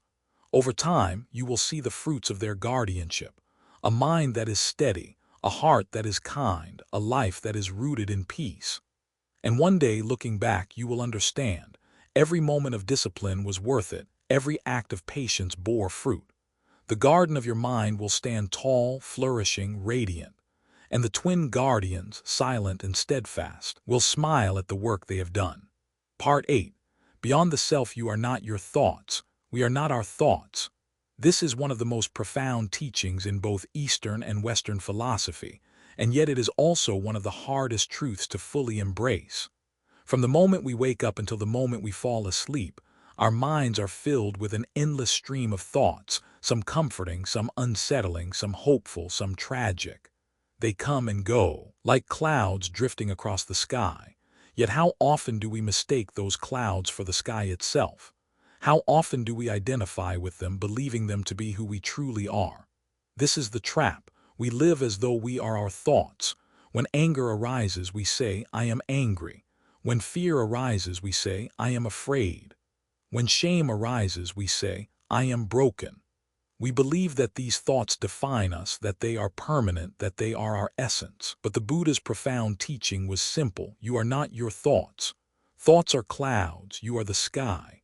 Imagine a vast, open sky. It is limitless, boundless, eternal. The sky does not fight the clouds, nor does it identify with them. The sky is simply aware of the clouds, allowing them to pass through. In the same way, you are the sky. Thoughts are the clouds, sometimes heavy, sometimes light, sometimes dark, sometimes bright, but always transient. The sky does not change because of the clouds, and neither does your true nature change because of your thoughts. The first step in freeing yourself from the tyranny of your mind is to realize this fundamental truth. You are the observer, not the observed. You are the one who watches the thoughts arise and pass away, not the thoughts themselves. When you identify with your thoughts, you become enslaved by them. They lead you in circles, drag you into stories of fear, worry, and regret. You feel as though you are constantly at the mercy of your mind, pulled this way and that by its whims. But when you recognize that you are the observer, everything changes. You become the stillness beneath the storm of thoughts. You become the awareness that watches thoughts come and go without being caught up in them. This realization is liberating. It means that you do not have to believe every thought you think. You do not have to be defined by every emotion that rises. You are the one who watches them, who experiences them, but who is not bound by them. This understanding brings immense freedom. If you are not your thoughts, then you are free to choose which thoughts to entertain and which to release. You are free to let go of limiting beliefs, destructive patterns, and habitual responses. Instead of being swept away by the currents of your thoughts, you stand firm like a mountain, unshaken by the winds that blow across your mind. This recognition is not something that happens once and is done. It is an ongoing practice of disidentification. In every moment, you have the opportunity to step back from your thoughts and remember, this is not who I am. The mind will continue to produce thoughts, but you do not have to take them as truth. The key is awareness, the awareness that sees thoughts as they are, not as they appear. For example, when fear arises, you can say, I am having the thought that I am afraid. Immediately, you create a distance between yourself and the fear. The fear is no longer who you are. It is simply a thought passing through. You do not suppress it, but you do not identify with it either. You can feel the fear, acknowledge its presence, and yet remain rooted in the awareness that you are something deeper than that fear. This practice is the essence of mindfulness. Mindfulness is the art of noticing your thoughts without becoming entangled in them. It is the practice of being the watcher, not the participant. Imagine sitting by a river, watching the water flow. You do not jump into the river, you simply watch it move. Your thoughts are like the river. They come, they flow, they change. You watch them, but you do not get carried away. This is mindfulness, the awareness that you are the riverbank, not the current. In modern life, this practice is more crucial than ever. We live in a culture that encourages constant identification with our thoughts. The media bombards us with messages about what we should think, feel, and desire. Social media floods our minds with comparisons, judgments, and expectations. We are constantly told that our thoughts define us, that who we are is determined by our success, our appearance, our possessions, and our approval from others. But this is a lie. Who you are is not defined by the stories your mind tells you. You are not your job, your status, your bank account, or your body. You are not your past mistakes, your regrets, your failures, or your pain. You are the awareness in which these things appear. You are the sky, not the clouds. You are the silence beneath the noise. In spiritual traditions, this truth is referred to as the true self. The true self is not the ego, not the mind, not the body. It is the part of you that remains untouched by time and circumstance. It is the witness, the observer, the essence that has always been and always will be. The more you disidentify with your thoughts and emotions, the more you come to know this true self. In practical terms, this means that when you experience difficult emotions, you can say to yourself, "This is not me. This is a feeling, a thought, a passing moment. I am the awareness of it." It may not immediately dissolve the feeling, but it shifts your relationship to it. You no longer become consumed by it. You simply witness it, let it flow, and let it go. The practice of disidentifying with thoughts is transformative. It allows you to live more fully in the present moment, free from the constant chatter of the mind. When you are not defined by your thoughts, you are free to experience life directly, without the filter of judgment, fear, or expectation. You can enjoy simple pleasures without clinging to them. You can endure pain without becoming it. You can love without fear of loss. In relationships, this practice is also powerful. So often we become entangled in stories about other people. We think, they don't care about me, they don't respect me, they will hurt me. These thoughts are not truths, they are simply stories. When you realize that you are not your thoughts, you can separate yourself from these stories. You can see others as they are, not through the lens of fear or judgment. This brings clarity, compassion, and peace to all your relationships. The more you practice this disidentification, the more you come to rest in your true nature. Your thoughts become less personal, less overwhelming. You no longer take them as facts. You become the silent observer, the stillness beneath the waves. This is freedom. Freedom is not the absence of thoughts, but the ability to witness them without being swept away. Freedom is the recognition that you are not your thoughts, but the awareness in which they arise. In the next few days, take a moment to practice this. When a thought arises, whether it is pleasant or unpleasant, simply notice, "This is a thought, it is not who I am." Try it with emotions too. "This is sadness, but I am not sadness. This is anger, but I am not anger." Notice the space that opens up. The more you practice, the more you will recognize that you are the vast sky and your thoughts are just passing clouds. The key to understanding that you are not your thoughts is realizing that they come and go, just like clouds in the sky. They do not remain, nor do they define you. In the stillness of awareness, you can witness the thoughts without being dragged into them.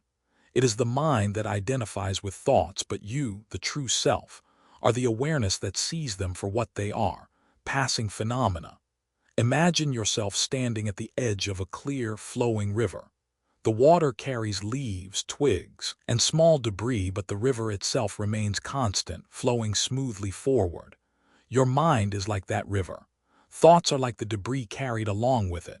At first glance, the debris seems like a part of the river, but when you step back and see the bigger picture, you realize that it is simply floating on the surface. The river's true nature, The flow, the movement, is unchanged by the leaves or the twigs. Similarly, your true nature remains undisturbed by the thoughts that pass through your mind. This realization is liberating. It means that no thought, no feeling, no experience can define you. Thoughts of fear, anger, or doubt are not who you are. They are simply temporary visitors. They come, they stay for a moment, and they leave.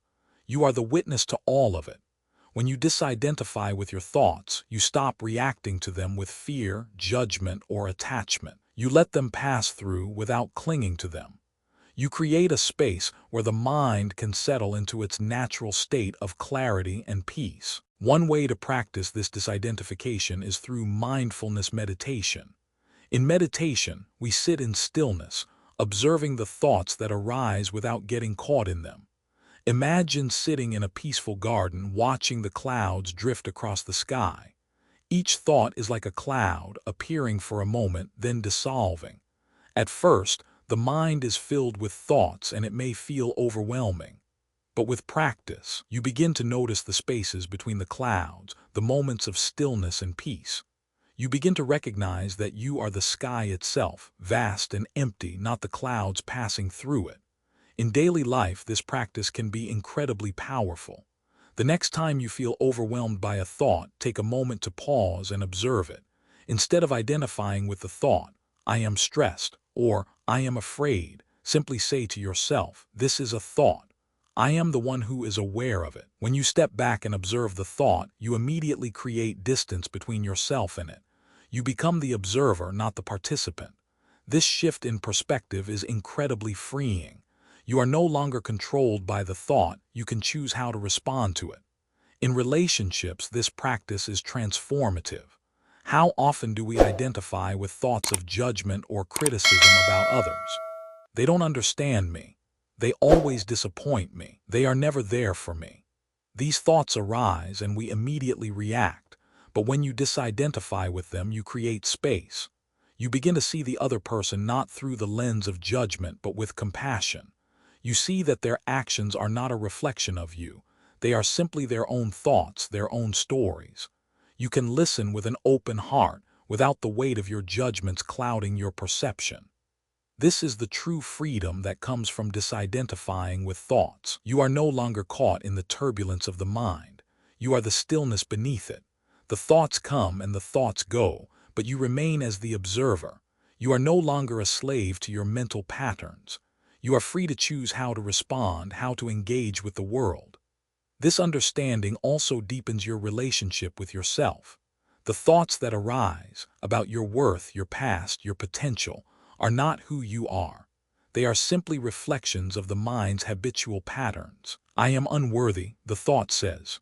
But when you disidentify with it, you see it for what it is, just a thought, a passing cloud. You can choose to replace it with a new thought. "I am worthy, I am enough." The more you practice this, the more you begin to embody the truth that your worth is not dependent on your thoughts, your accomplishments, or the opinions of others. Your worth is inherent. It is unshakable. Let's look at fear in this context. Fear arises naturally in response to potential danger. It is part of our survival instinct. But the problem arises when we identify with fear. We think, "I am afraid," and suddenly fear becomes our identity. We stop acting. We stop moving forward. We freeze. But when we disidentify with fear, we realize that fear is simply a signal, not a command. We can feel the fear, acknowledge it, but we do not have to act from it. Fear may arise, but it no longer defines our choices. We can choose to act with courage instead. This shift from identification to observation is crucial. Instead of seeing fear as an obstacle, you begin to see it as a teacher. Fear shows you where growth is needed. It shows you what matters to you. By stepping back from it and observing it as a thought, you begin to respond to it with wisdom. You can say, "This fear is not who I am. I choose to face it. I choose to move forward." And with each step you take, you strengthen your inner resolve. This also applies to negative emotions like anger. Anger is a powerful emotion, but when we identify with it, it consumes us. "I am angry," we say, and we let that anger dictate our behavior. But when we disidentify with anger, we see it for what it is, a passing cloud. We feel the heat of the emotion, but we do not let it control us. We breathe. We create space. And in that space, we choose a different response. Instead of reacting with harsh words or actions, we respond with calm and compassion. This is where mindfulness truly shines. It teaches us to notice the moment we are swept up in a thought or emotion and create space before we react. It teaches us to step back and say, "This is not me. This is a thought, a feeling, a sensation. I am the one who is aware of it." In this moment of awareness, we become free to choose how we engage with our thoughts, emotions, and the world around us. The practice of mindfulness also helps us to reconnect with the present moment. When we are lost in our thoughts, we are no longer fully present in our lives. We are either reliving the past or worrying about the future. But when we practice disidentifying with thoughts, we return to the present. We are no longer at the mercy of our mental patterns. We become fully present in our bodies, in our surroundings, in our relationships. This presence is where peace resides. It is where true freedom is found. One practice that can deepen this awareness is the body scan technique. In this practice, you focus your attention on different parts of your body, from the tips of your toes to the crown of your head. As you scan each part, you notice any sensations, tension, or discomfort. But you do not identify with these sensations. You simply observe them. You are the witness, not the sensation itself. This practice helps you disidentify with your thoughts and return to the present moment. Another helpful technique is the practice of labeling your thoughts. When a thought arises, you simply label it. This is a thought of fear, or this is a thought of judgment, or this is a thought of desire. By labeling your thoughts, you create distance between yourself and them. You begin to see them for what they are, fleeting, transient, and ultimately impermanent. This practice is like watching clouds drift by in the sky. The clouds are not you. You are the sky. As you continue to deepen your practice of disidentification, you may begin to notice a subtle shift in your awareness. You begin to see that your thoughts are not just fleeting clouds. They are conditioned patterns, deeply ingrained over time. The thoughts that arise in your mind are not random. They are shaped by the experiences of your past, the culture you live in, and the stories you've told yourself. Yet none of this is who you are. These patterns, like clouds, are transient. They come and go, but they do not define the sky. Understanding this is both freeing and humbling. It means that every thought you have, no matter how loud or persistent, is not an unchangeable truth. It is simply a product of your conditioning. You are not stuck with the thoughts that arise in your mind. You can choose to let them pass, just as you would let a cloud drift across the sky. In this way, you reclaim your power. You are not a prisoner of your thoughts. You are the awareness that witnesses them. This realization is the key to inner peace. When you stop identifying with your thoughts, they lose their power over you. They no longer control your emotions, your reactions, or your choices. You become the master of your own mind. This understanding of the mind as separate from the self is what the Buddha meant when he spoke of the true nature or the true self. Your true self is not defined by your thoughts, your actions, or your emotions. It is the awareness behind all of these. It is the stillness that underlies the constant noise of the mind. It is the sky, vast and infinite, in which thoughts are but passing clouds. In Western psychology, this concept is echoed in the idea of the observer self, or witness consciousness. In mindfulness practices, the observer self is the part of you that watches your thoughts, emotions, and experiences without judgment.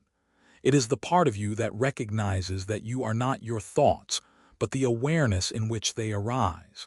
This is the gateway to freedom. The observer self allows you to step back from your thoughts, emotions, and actions and see them with clarity. When you are identified with your thoughts, you become lost in them. You think, "I am anxious," or "I am angry," and that becomes your reality. But when you step back and observe your thoughts, you can say, "I am having the thought that I am anxious," or "I am having the thought that I am angry." This simple shift creates space between you and your thoughts. It allows you to see that they are not who you are, they are simply passing phenomena. This shift in perspective can be deeply transformative. It allows you to see that your emotions are not permanent. They are like waves on the surface of the ocean, sometimes large and overwhelming, sometimes small and gentle but always changing. When you are identified with your emotions, you believe that they define you. But when you step back and observe them, you see that they are simply temporary states that come and go. In relationships, this understanding can be a game changer. How often do we identify with the thoughts and emotions that arise in response to others? When someone criticizes us, we may think, "I am unworthy," or "I am not good enough."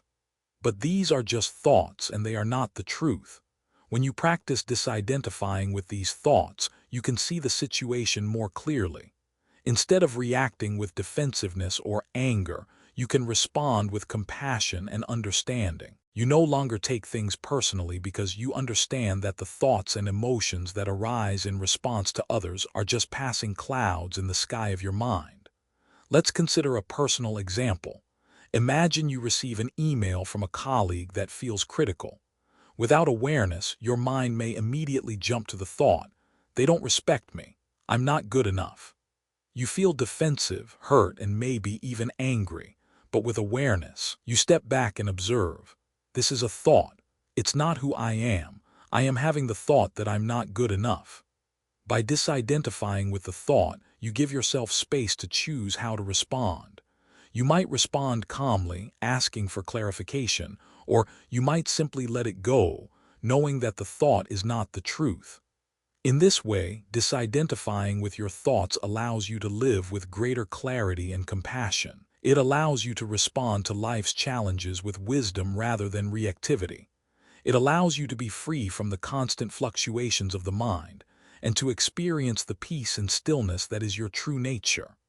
Another powerful way to practice disidentifying with your thoughts is through self-compassion.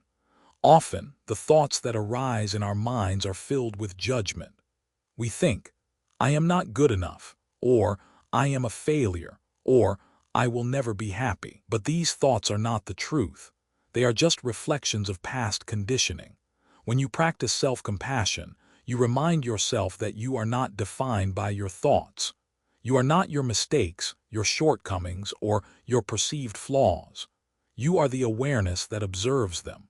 Self-compassion is the practice of treating yourself with kindness and understanding, even when you feel unworthy or flawed. It is the practice of recognizing that you are human and that it's okay to make mistakes. Instead of identifying with your perceived shortcomings, you remind yourself that they are not who you are. You are the awareness in which they arise. This practice can be incredibly liberating. It frees you from the grip of self-judgment and allows you to approach life with a sense of love and acceptance. The key to all of this is awareness. Awareness is the gateway to disidentifying with your thoughts and experiencing your true nature. When you are aware of your thoughts, you can see them as they are, temporary, fleeting, and not the truth. Awareness allows you to step back from your thoughts and emotions and observe them with clarity. It creates space between you and your thoughts, and in that space, freedom arises. This practice of disidentification is not something that happens overnight. It requires patience, dedication, and consistency. But with time, you begin to see that your thoughts and emotions no longer control you. You begin to experience life as it is, without the filter of your mind's stories and judgments. You begin to rest in the stillness of your true nature, beyond the mind, beyond the self. This is the freedom the Buddha spoke of, the freedom to be yourself, unshackled by the thoughts and stories you have identified with for so long. When you realize that you are not your thoughts, you begin to see the world with fresh eyes. You begin to see others not as reflections of your own fears and judgments, but as they truly are. You begin to experience life with a sense of wonder, curiosity, and joy. The freedom to be yourself, to be fully present in the moment, to be at peace with who you are, this is the gift of disidentifying with your thoughts. It is the freedom to live without the weight of past regrets, future anxieties, or self-imposed limitations. It is the freedom to be the sky, vast and open, free from the clouds of thought that once defined you. Part 9. Inner World, Outer Reflection. The world you see is not the world as it is. It is the world as you perceive it. We often think of the world as something out there, something objective, separate from us.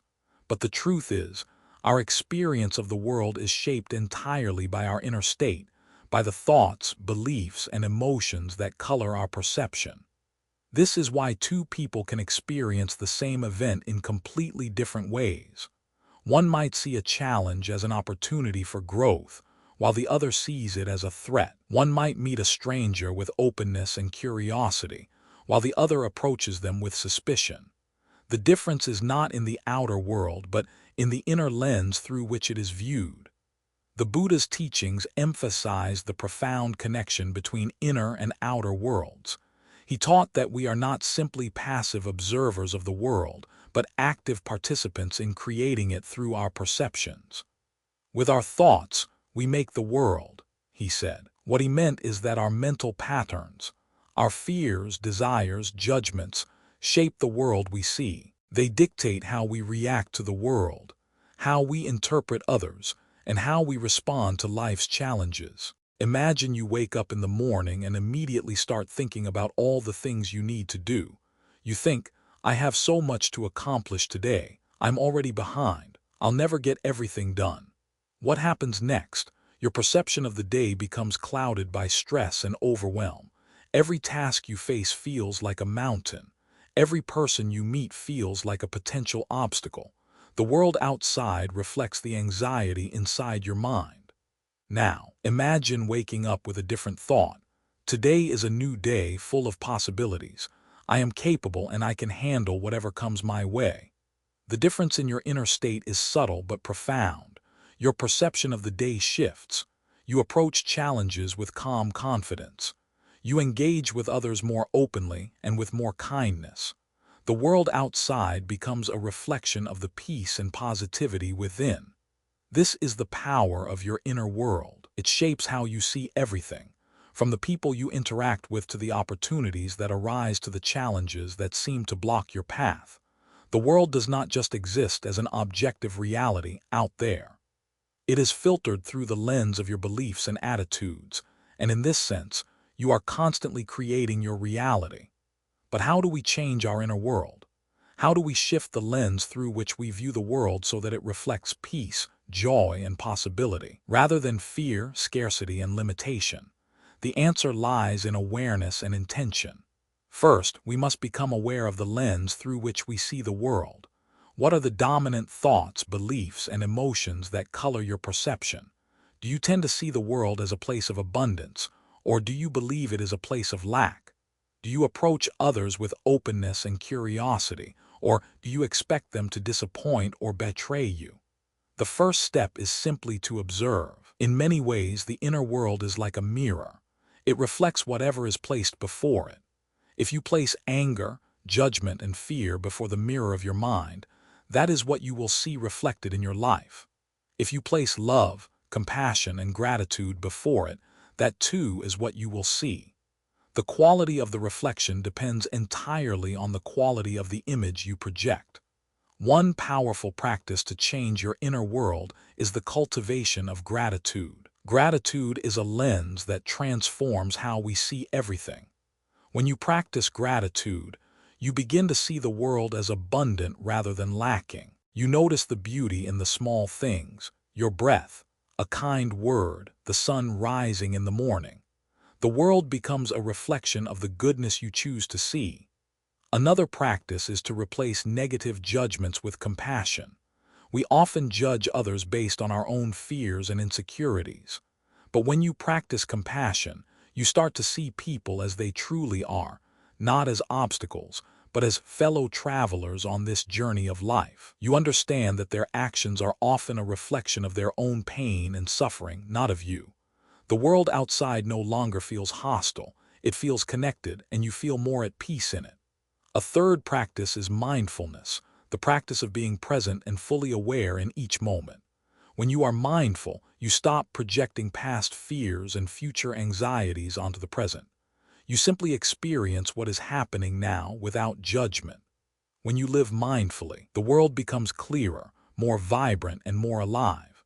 You stop seeing life as a series of problems to solve and start seeing it as a series of moments to experience. These practices are not just about feeling good. They are about changing the very lens through which you see the world. They are about recalibrating your perception so that it reflects the truth of who you are, the essence of love, peace, and connection. And as your inner world shifts, so too does your outer world. When your inner world is full of fear and negativity, you see the world through the lens of danger and scarcity. You are constantly on guard, expecting the worst. But when your inner world is full of peace and compassion, you see the world through the lens of possibility and abundance. You approach life with curiosity and openness, and the world responds in kind. This does not mean that external challenges disappear. It means that your perception of them changes. What once seemed like an obstacle now becomes an opportunity. What once seemed like an attack now becomes an invitation to grow. The outer world may remain the same, but your inner world transforms, and that is what changes everything. Think of the power of perception in everyday life. When you are frustrated, when your mind is filled with judgment, the world feels like a series of inconveniences. The driver who cuts you off, the person who talks over you, the coworker who interrupts, it all feels like an assault. But when you practice mindfulness, when you shift your inner world to one of patience and compassion, the same world appears differently. You see the driver as someone who is in a rush, not as a threat. You see the person who interrupts as someone who is passionate, not disrespectful. The world has not changed. You have changed, and that changes everything. This shift in perception is also deeply connected to how we experience other people. The more we judge others, the more we see them as separate from us. We build walls around ourselves, and the world becomes a battleground of us vs. them. But when we shift our inner world to one of compassion and understanding, we begin to see others as they are, fellow travelers on the same path. We see their struggles, their pain, their joy. We stop seeing them as threats, and we begin to see them as human beings just like ourselves. This change in perception breaks down the barriers that divide us and brings us closer to one another. When you see the world through the lens of love, you begin to recognize the connection between all things. You see that the person who cuts you off in traffic is not your enemy. They are simply another soul, caught in the rush of life, just like you. You see that the person who disagrees with you is not someone to be feared. They are simply someone who has lived a different life and carries different experiences. The lens of love opens your eyes to the shared humanity that unites us all. This is not an idealistic or passive way of living. It is a practical way of being in the world, grounded in awareness and compassion. It allows you to move through life with an open heart, unburdened by fear, judgment, or resentment. It allows you to engage with the world from a place of strength and clarity, rather than weakness and confusion.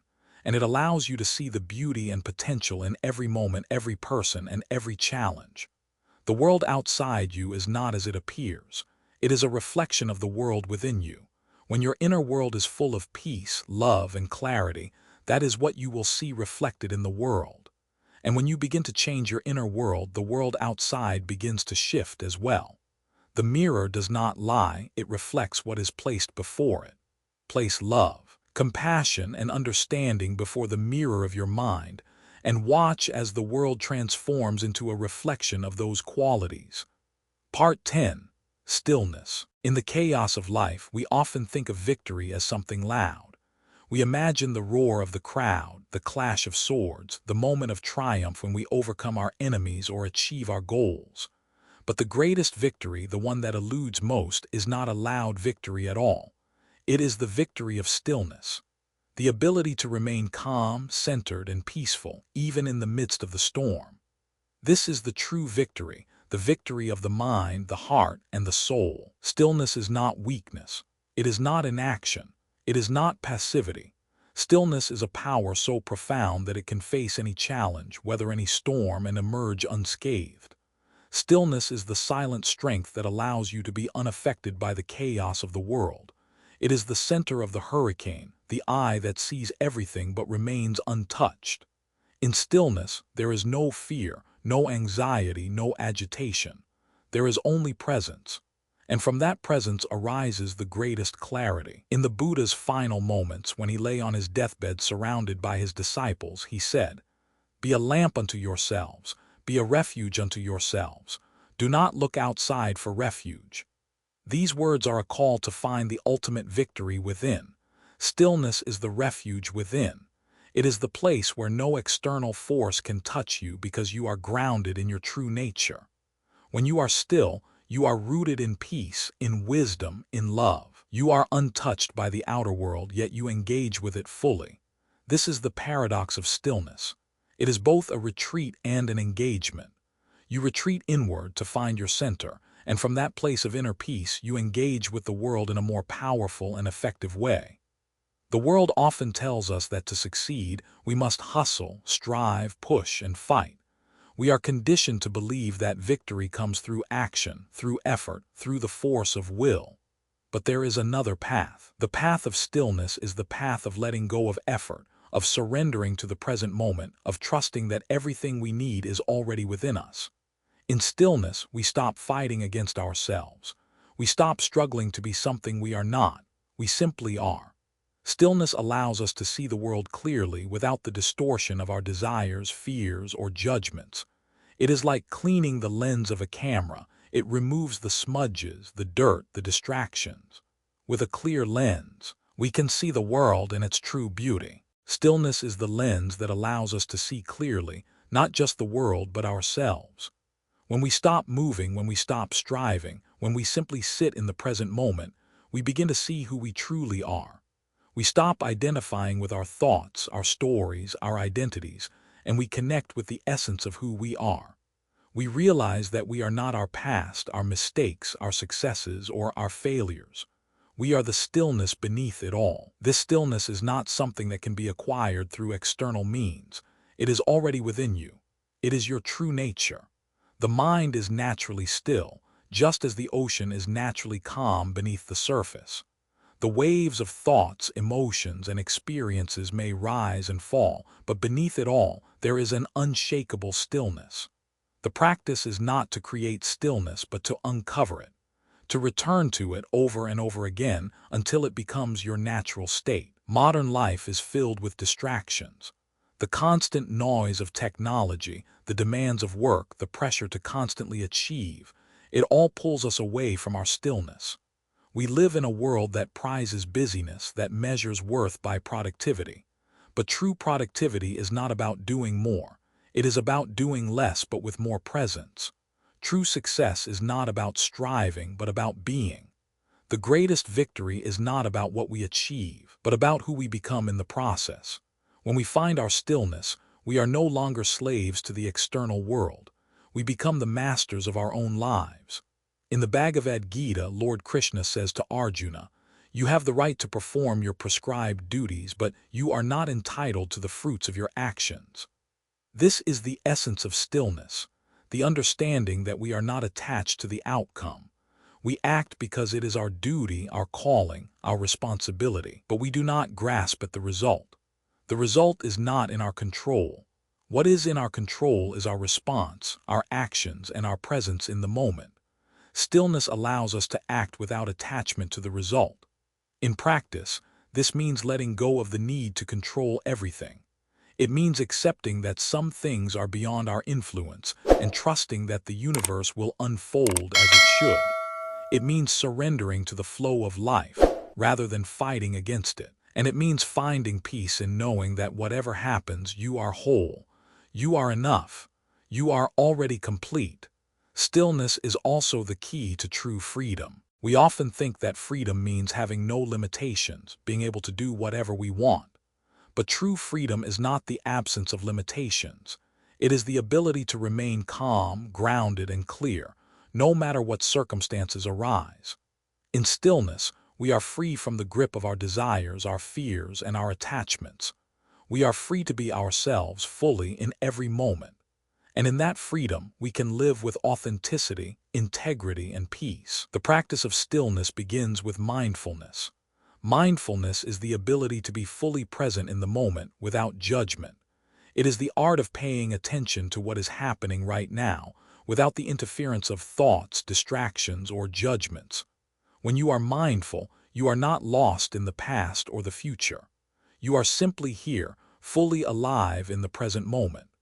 One way to practice mindfulness is through breathing exercises. Simply close your eyes and focus on your breath. Notice the sensation of the air entering and leaving your body. When thoughts arise, simply observe them without judgment and return your focus to your breath. This simple practice helps to calm the mind and bring you back to your center.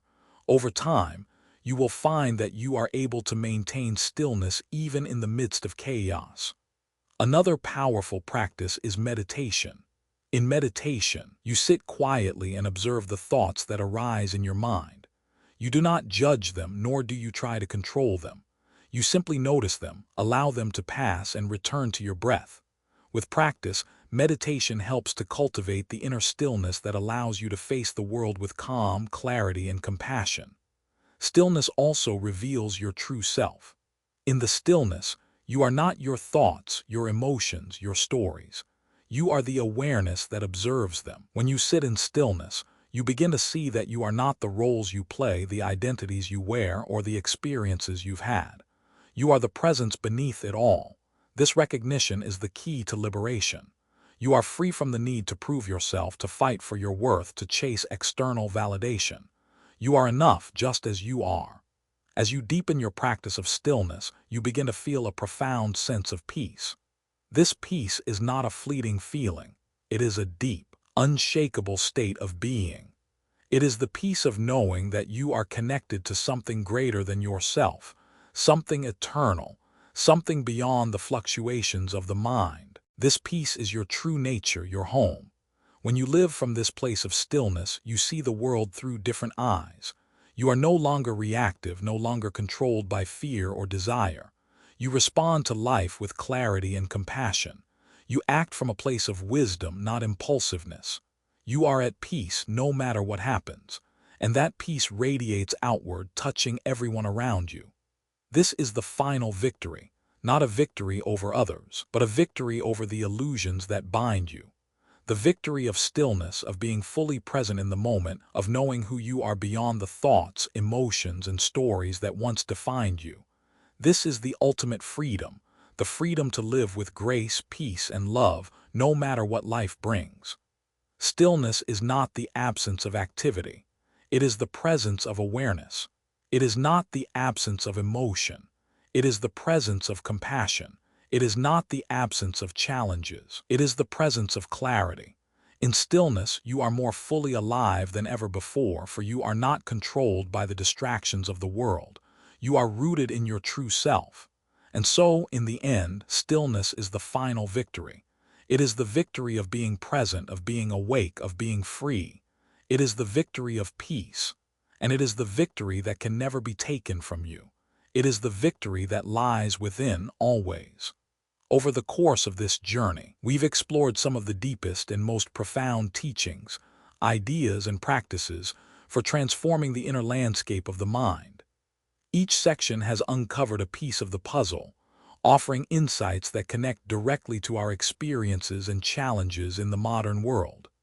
At its core, the journey has been about reclaiming our power over our thoughts, emotions, and perceptions, so that we can live more consciously, peacefully, and purposefully. We began by confronting the battlefield of the mind, acknowledging that we are constantly under siege by our thoughts. The mind is a constant stream of noise, emotions, memories, and distractions. Yet we learned that we do not need to be at the mercy of this turmoil. Awareness is the key. By becoming conscious of our thoughts, by choosing which ones to embrace and which to release, we begin to shift our relationship with the mind. We are not the thoughts that come and go. We are the observer, the one who watches them rise and fall. We then ventured into the concept of seeds. Each thought, belief, or perception is like a seed planted in the soil of the mind. The seeds we plant today will shape our future. If we plant thoughts of fear, anger, and regret, those seeds will sprout and take root, creating a life filled with these very experiences. But if we plant seeds of compassion, gratitude, and courage, the garden of our mind will flourish with those qualities. The harvest we reap is determined by the seeds we sow, and it's up to us to choose what we wish to cultivate. As we delved deeper, we discovered that awareness is the watchman at the gate of our minds. It guards the door to our inner world, choosing which thoughts and emotions are allowed to enter and take root. Without awareness, we become passive observers of our thoughts, letting them control us. But when we cultivate awareness, we take back control.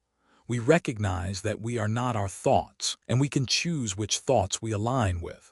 Awareness transforms our relationship with the mind, allowing us to experience peace even in the midst of chaos. We then explored the process of transforming shadows into light. Anger, fear, envy, regret, all of these are shadows that can cloud our hearts and minds. But when we face them with awareness and compassion, we begin to see that these shadows are not enemies to be destroyed.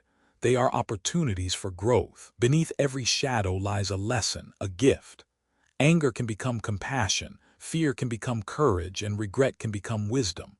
By transforming our shadows, we not only free ourselves from their grip, but also create a life that is lighter, more joyful, and more aligned with our true nature. The teachings of the mirror and the sky revealed to us that our minds are like mirrors, reflecting whatever is placed before them.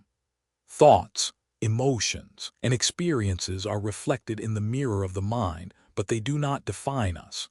Just as the sky remains unchanged by the passing clouds, our true essence remains untouched by the transient nature of thoughts and emotions. By disidentifying with our thoughts, we open the door to true freedom. We are not the clouds, we are the sky. We also discovered the power of discipline and patience, the twin guardians of our inner garden. Without discipline, we are scattered, chasing after every thought and desire. Without patience, we grow frustrated when results are not immediate. But when discipline and patience work together, we create a steady, sustainable path to transformation. Discipline helps us show up every day, even when we don't feel like it. Patience reminds us that growth takes time, and that the seeds we plant today may not bear fruit tomorrow, but they will bear fruit eventually. Finally, we explored the ultimate victory, stillness. In the chaos of modern life, we often think of victory as something loud, something external. But true victory is the quiet strength of stillness. Stillness is not passive. It is the calm presence that allows us to face any challenge with clarity and peace. In stillness, we find the freedom to be ourselves, unshaken by the storms of life. It is in stillness that we find the deepest form of liberation, the victory of the mind, the heart, and the soul. The deep lesson, reclaiming the power of awareness.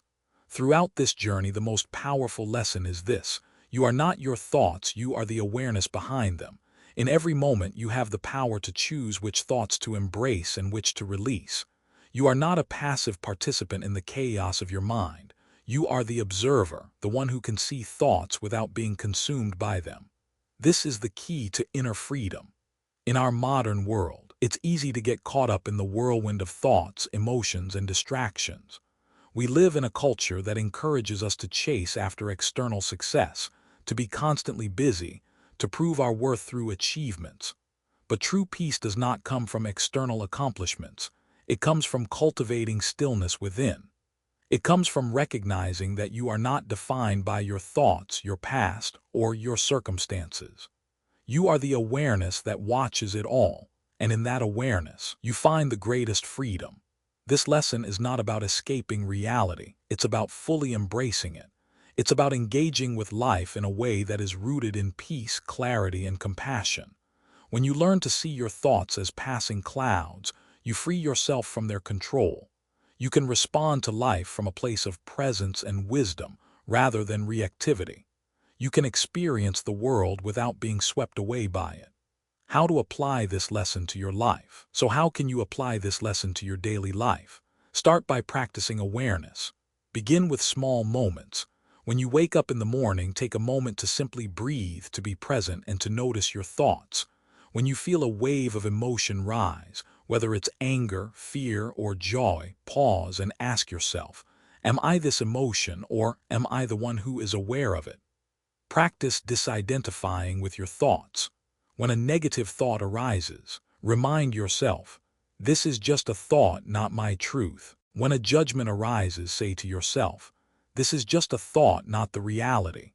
The more you practice this, the more space you create between yourself and your thoughts. Cultivate compassion for yourself and for others. Remember that everyone is facing their own struggles, their own thoughts, their own clouds. Treat yourself with kindness when you falter, and treat others with understanding when they do the same. And finally, cultivate stillness. Make time each day to sit in silence, to meditate, to connect with your true self. It doesn't have to be long. 5 or 10 minutes can make a difference. Stillness is not something you achieve. It is something you simply allow. The more you allow stillness to settle into your life, the more you will find clarity, peace, and presence in every moment. We'd love to hear from you. What are your thoughts after hearing this journey? How have you experienced the relationship between your inner world and outer reality? Do you believe that stillness can transform the way you experience life? Please feel free to share your thoughts in the comments below. Let's learn from each other and grow together. Don't forget to subscribe to Buddhism in every moment for more content like this. Your support is what keeps us creating and sharing meaningful teachings. Together, we can continue to explore the path to inner peace, awareness, and true freedom.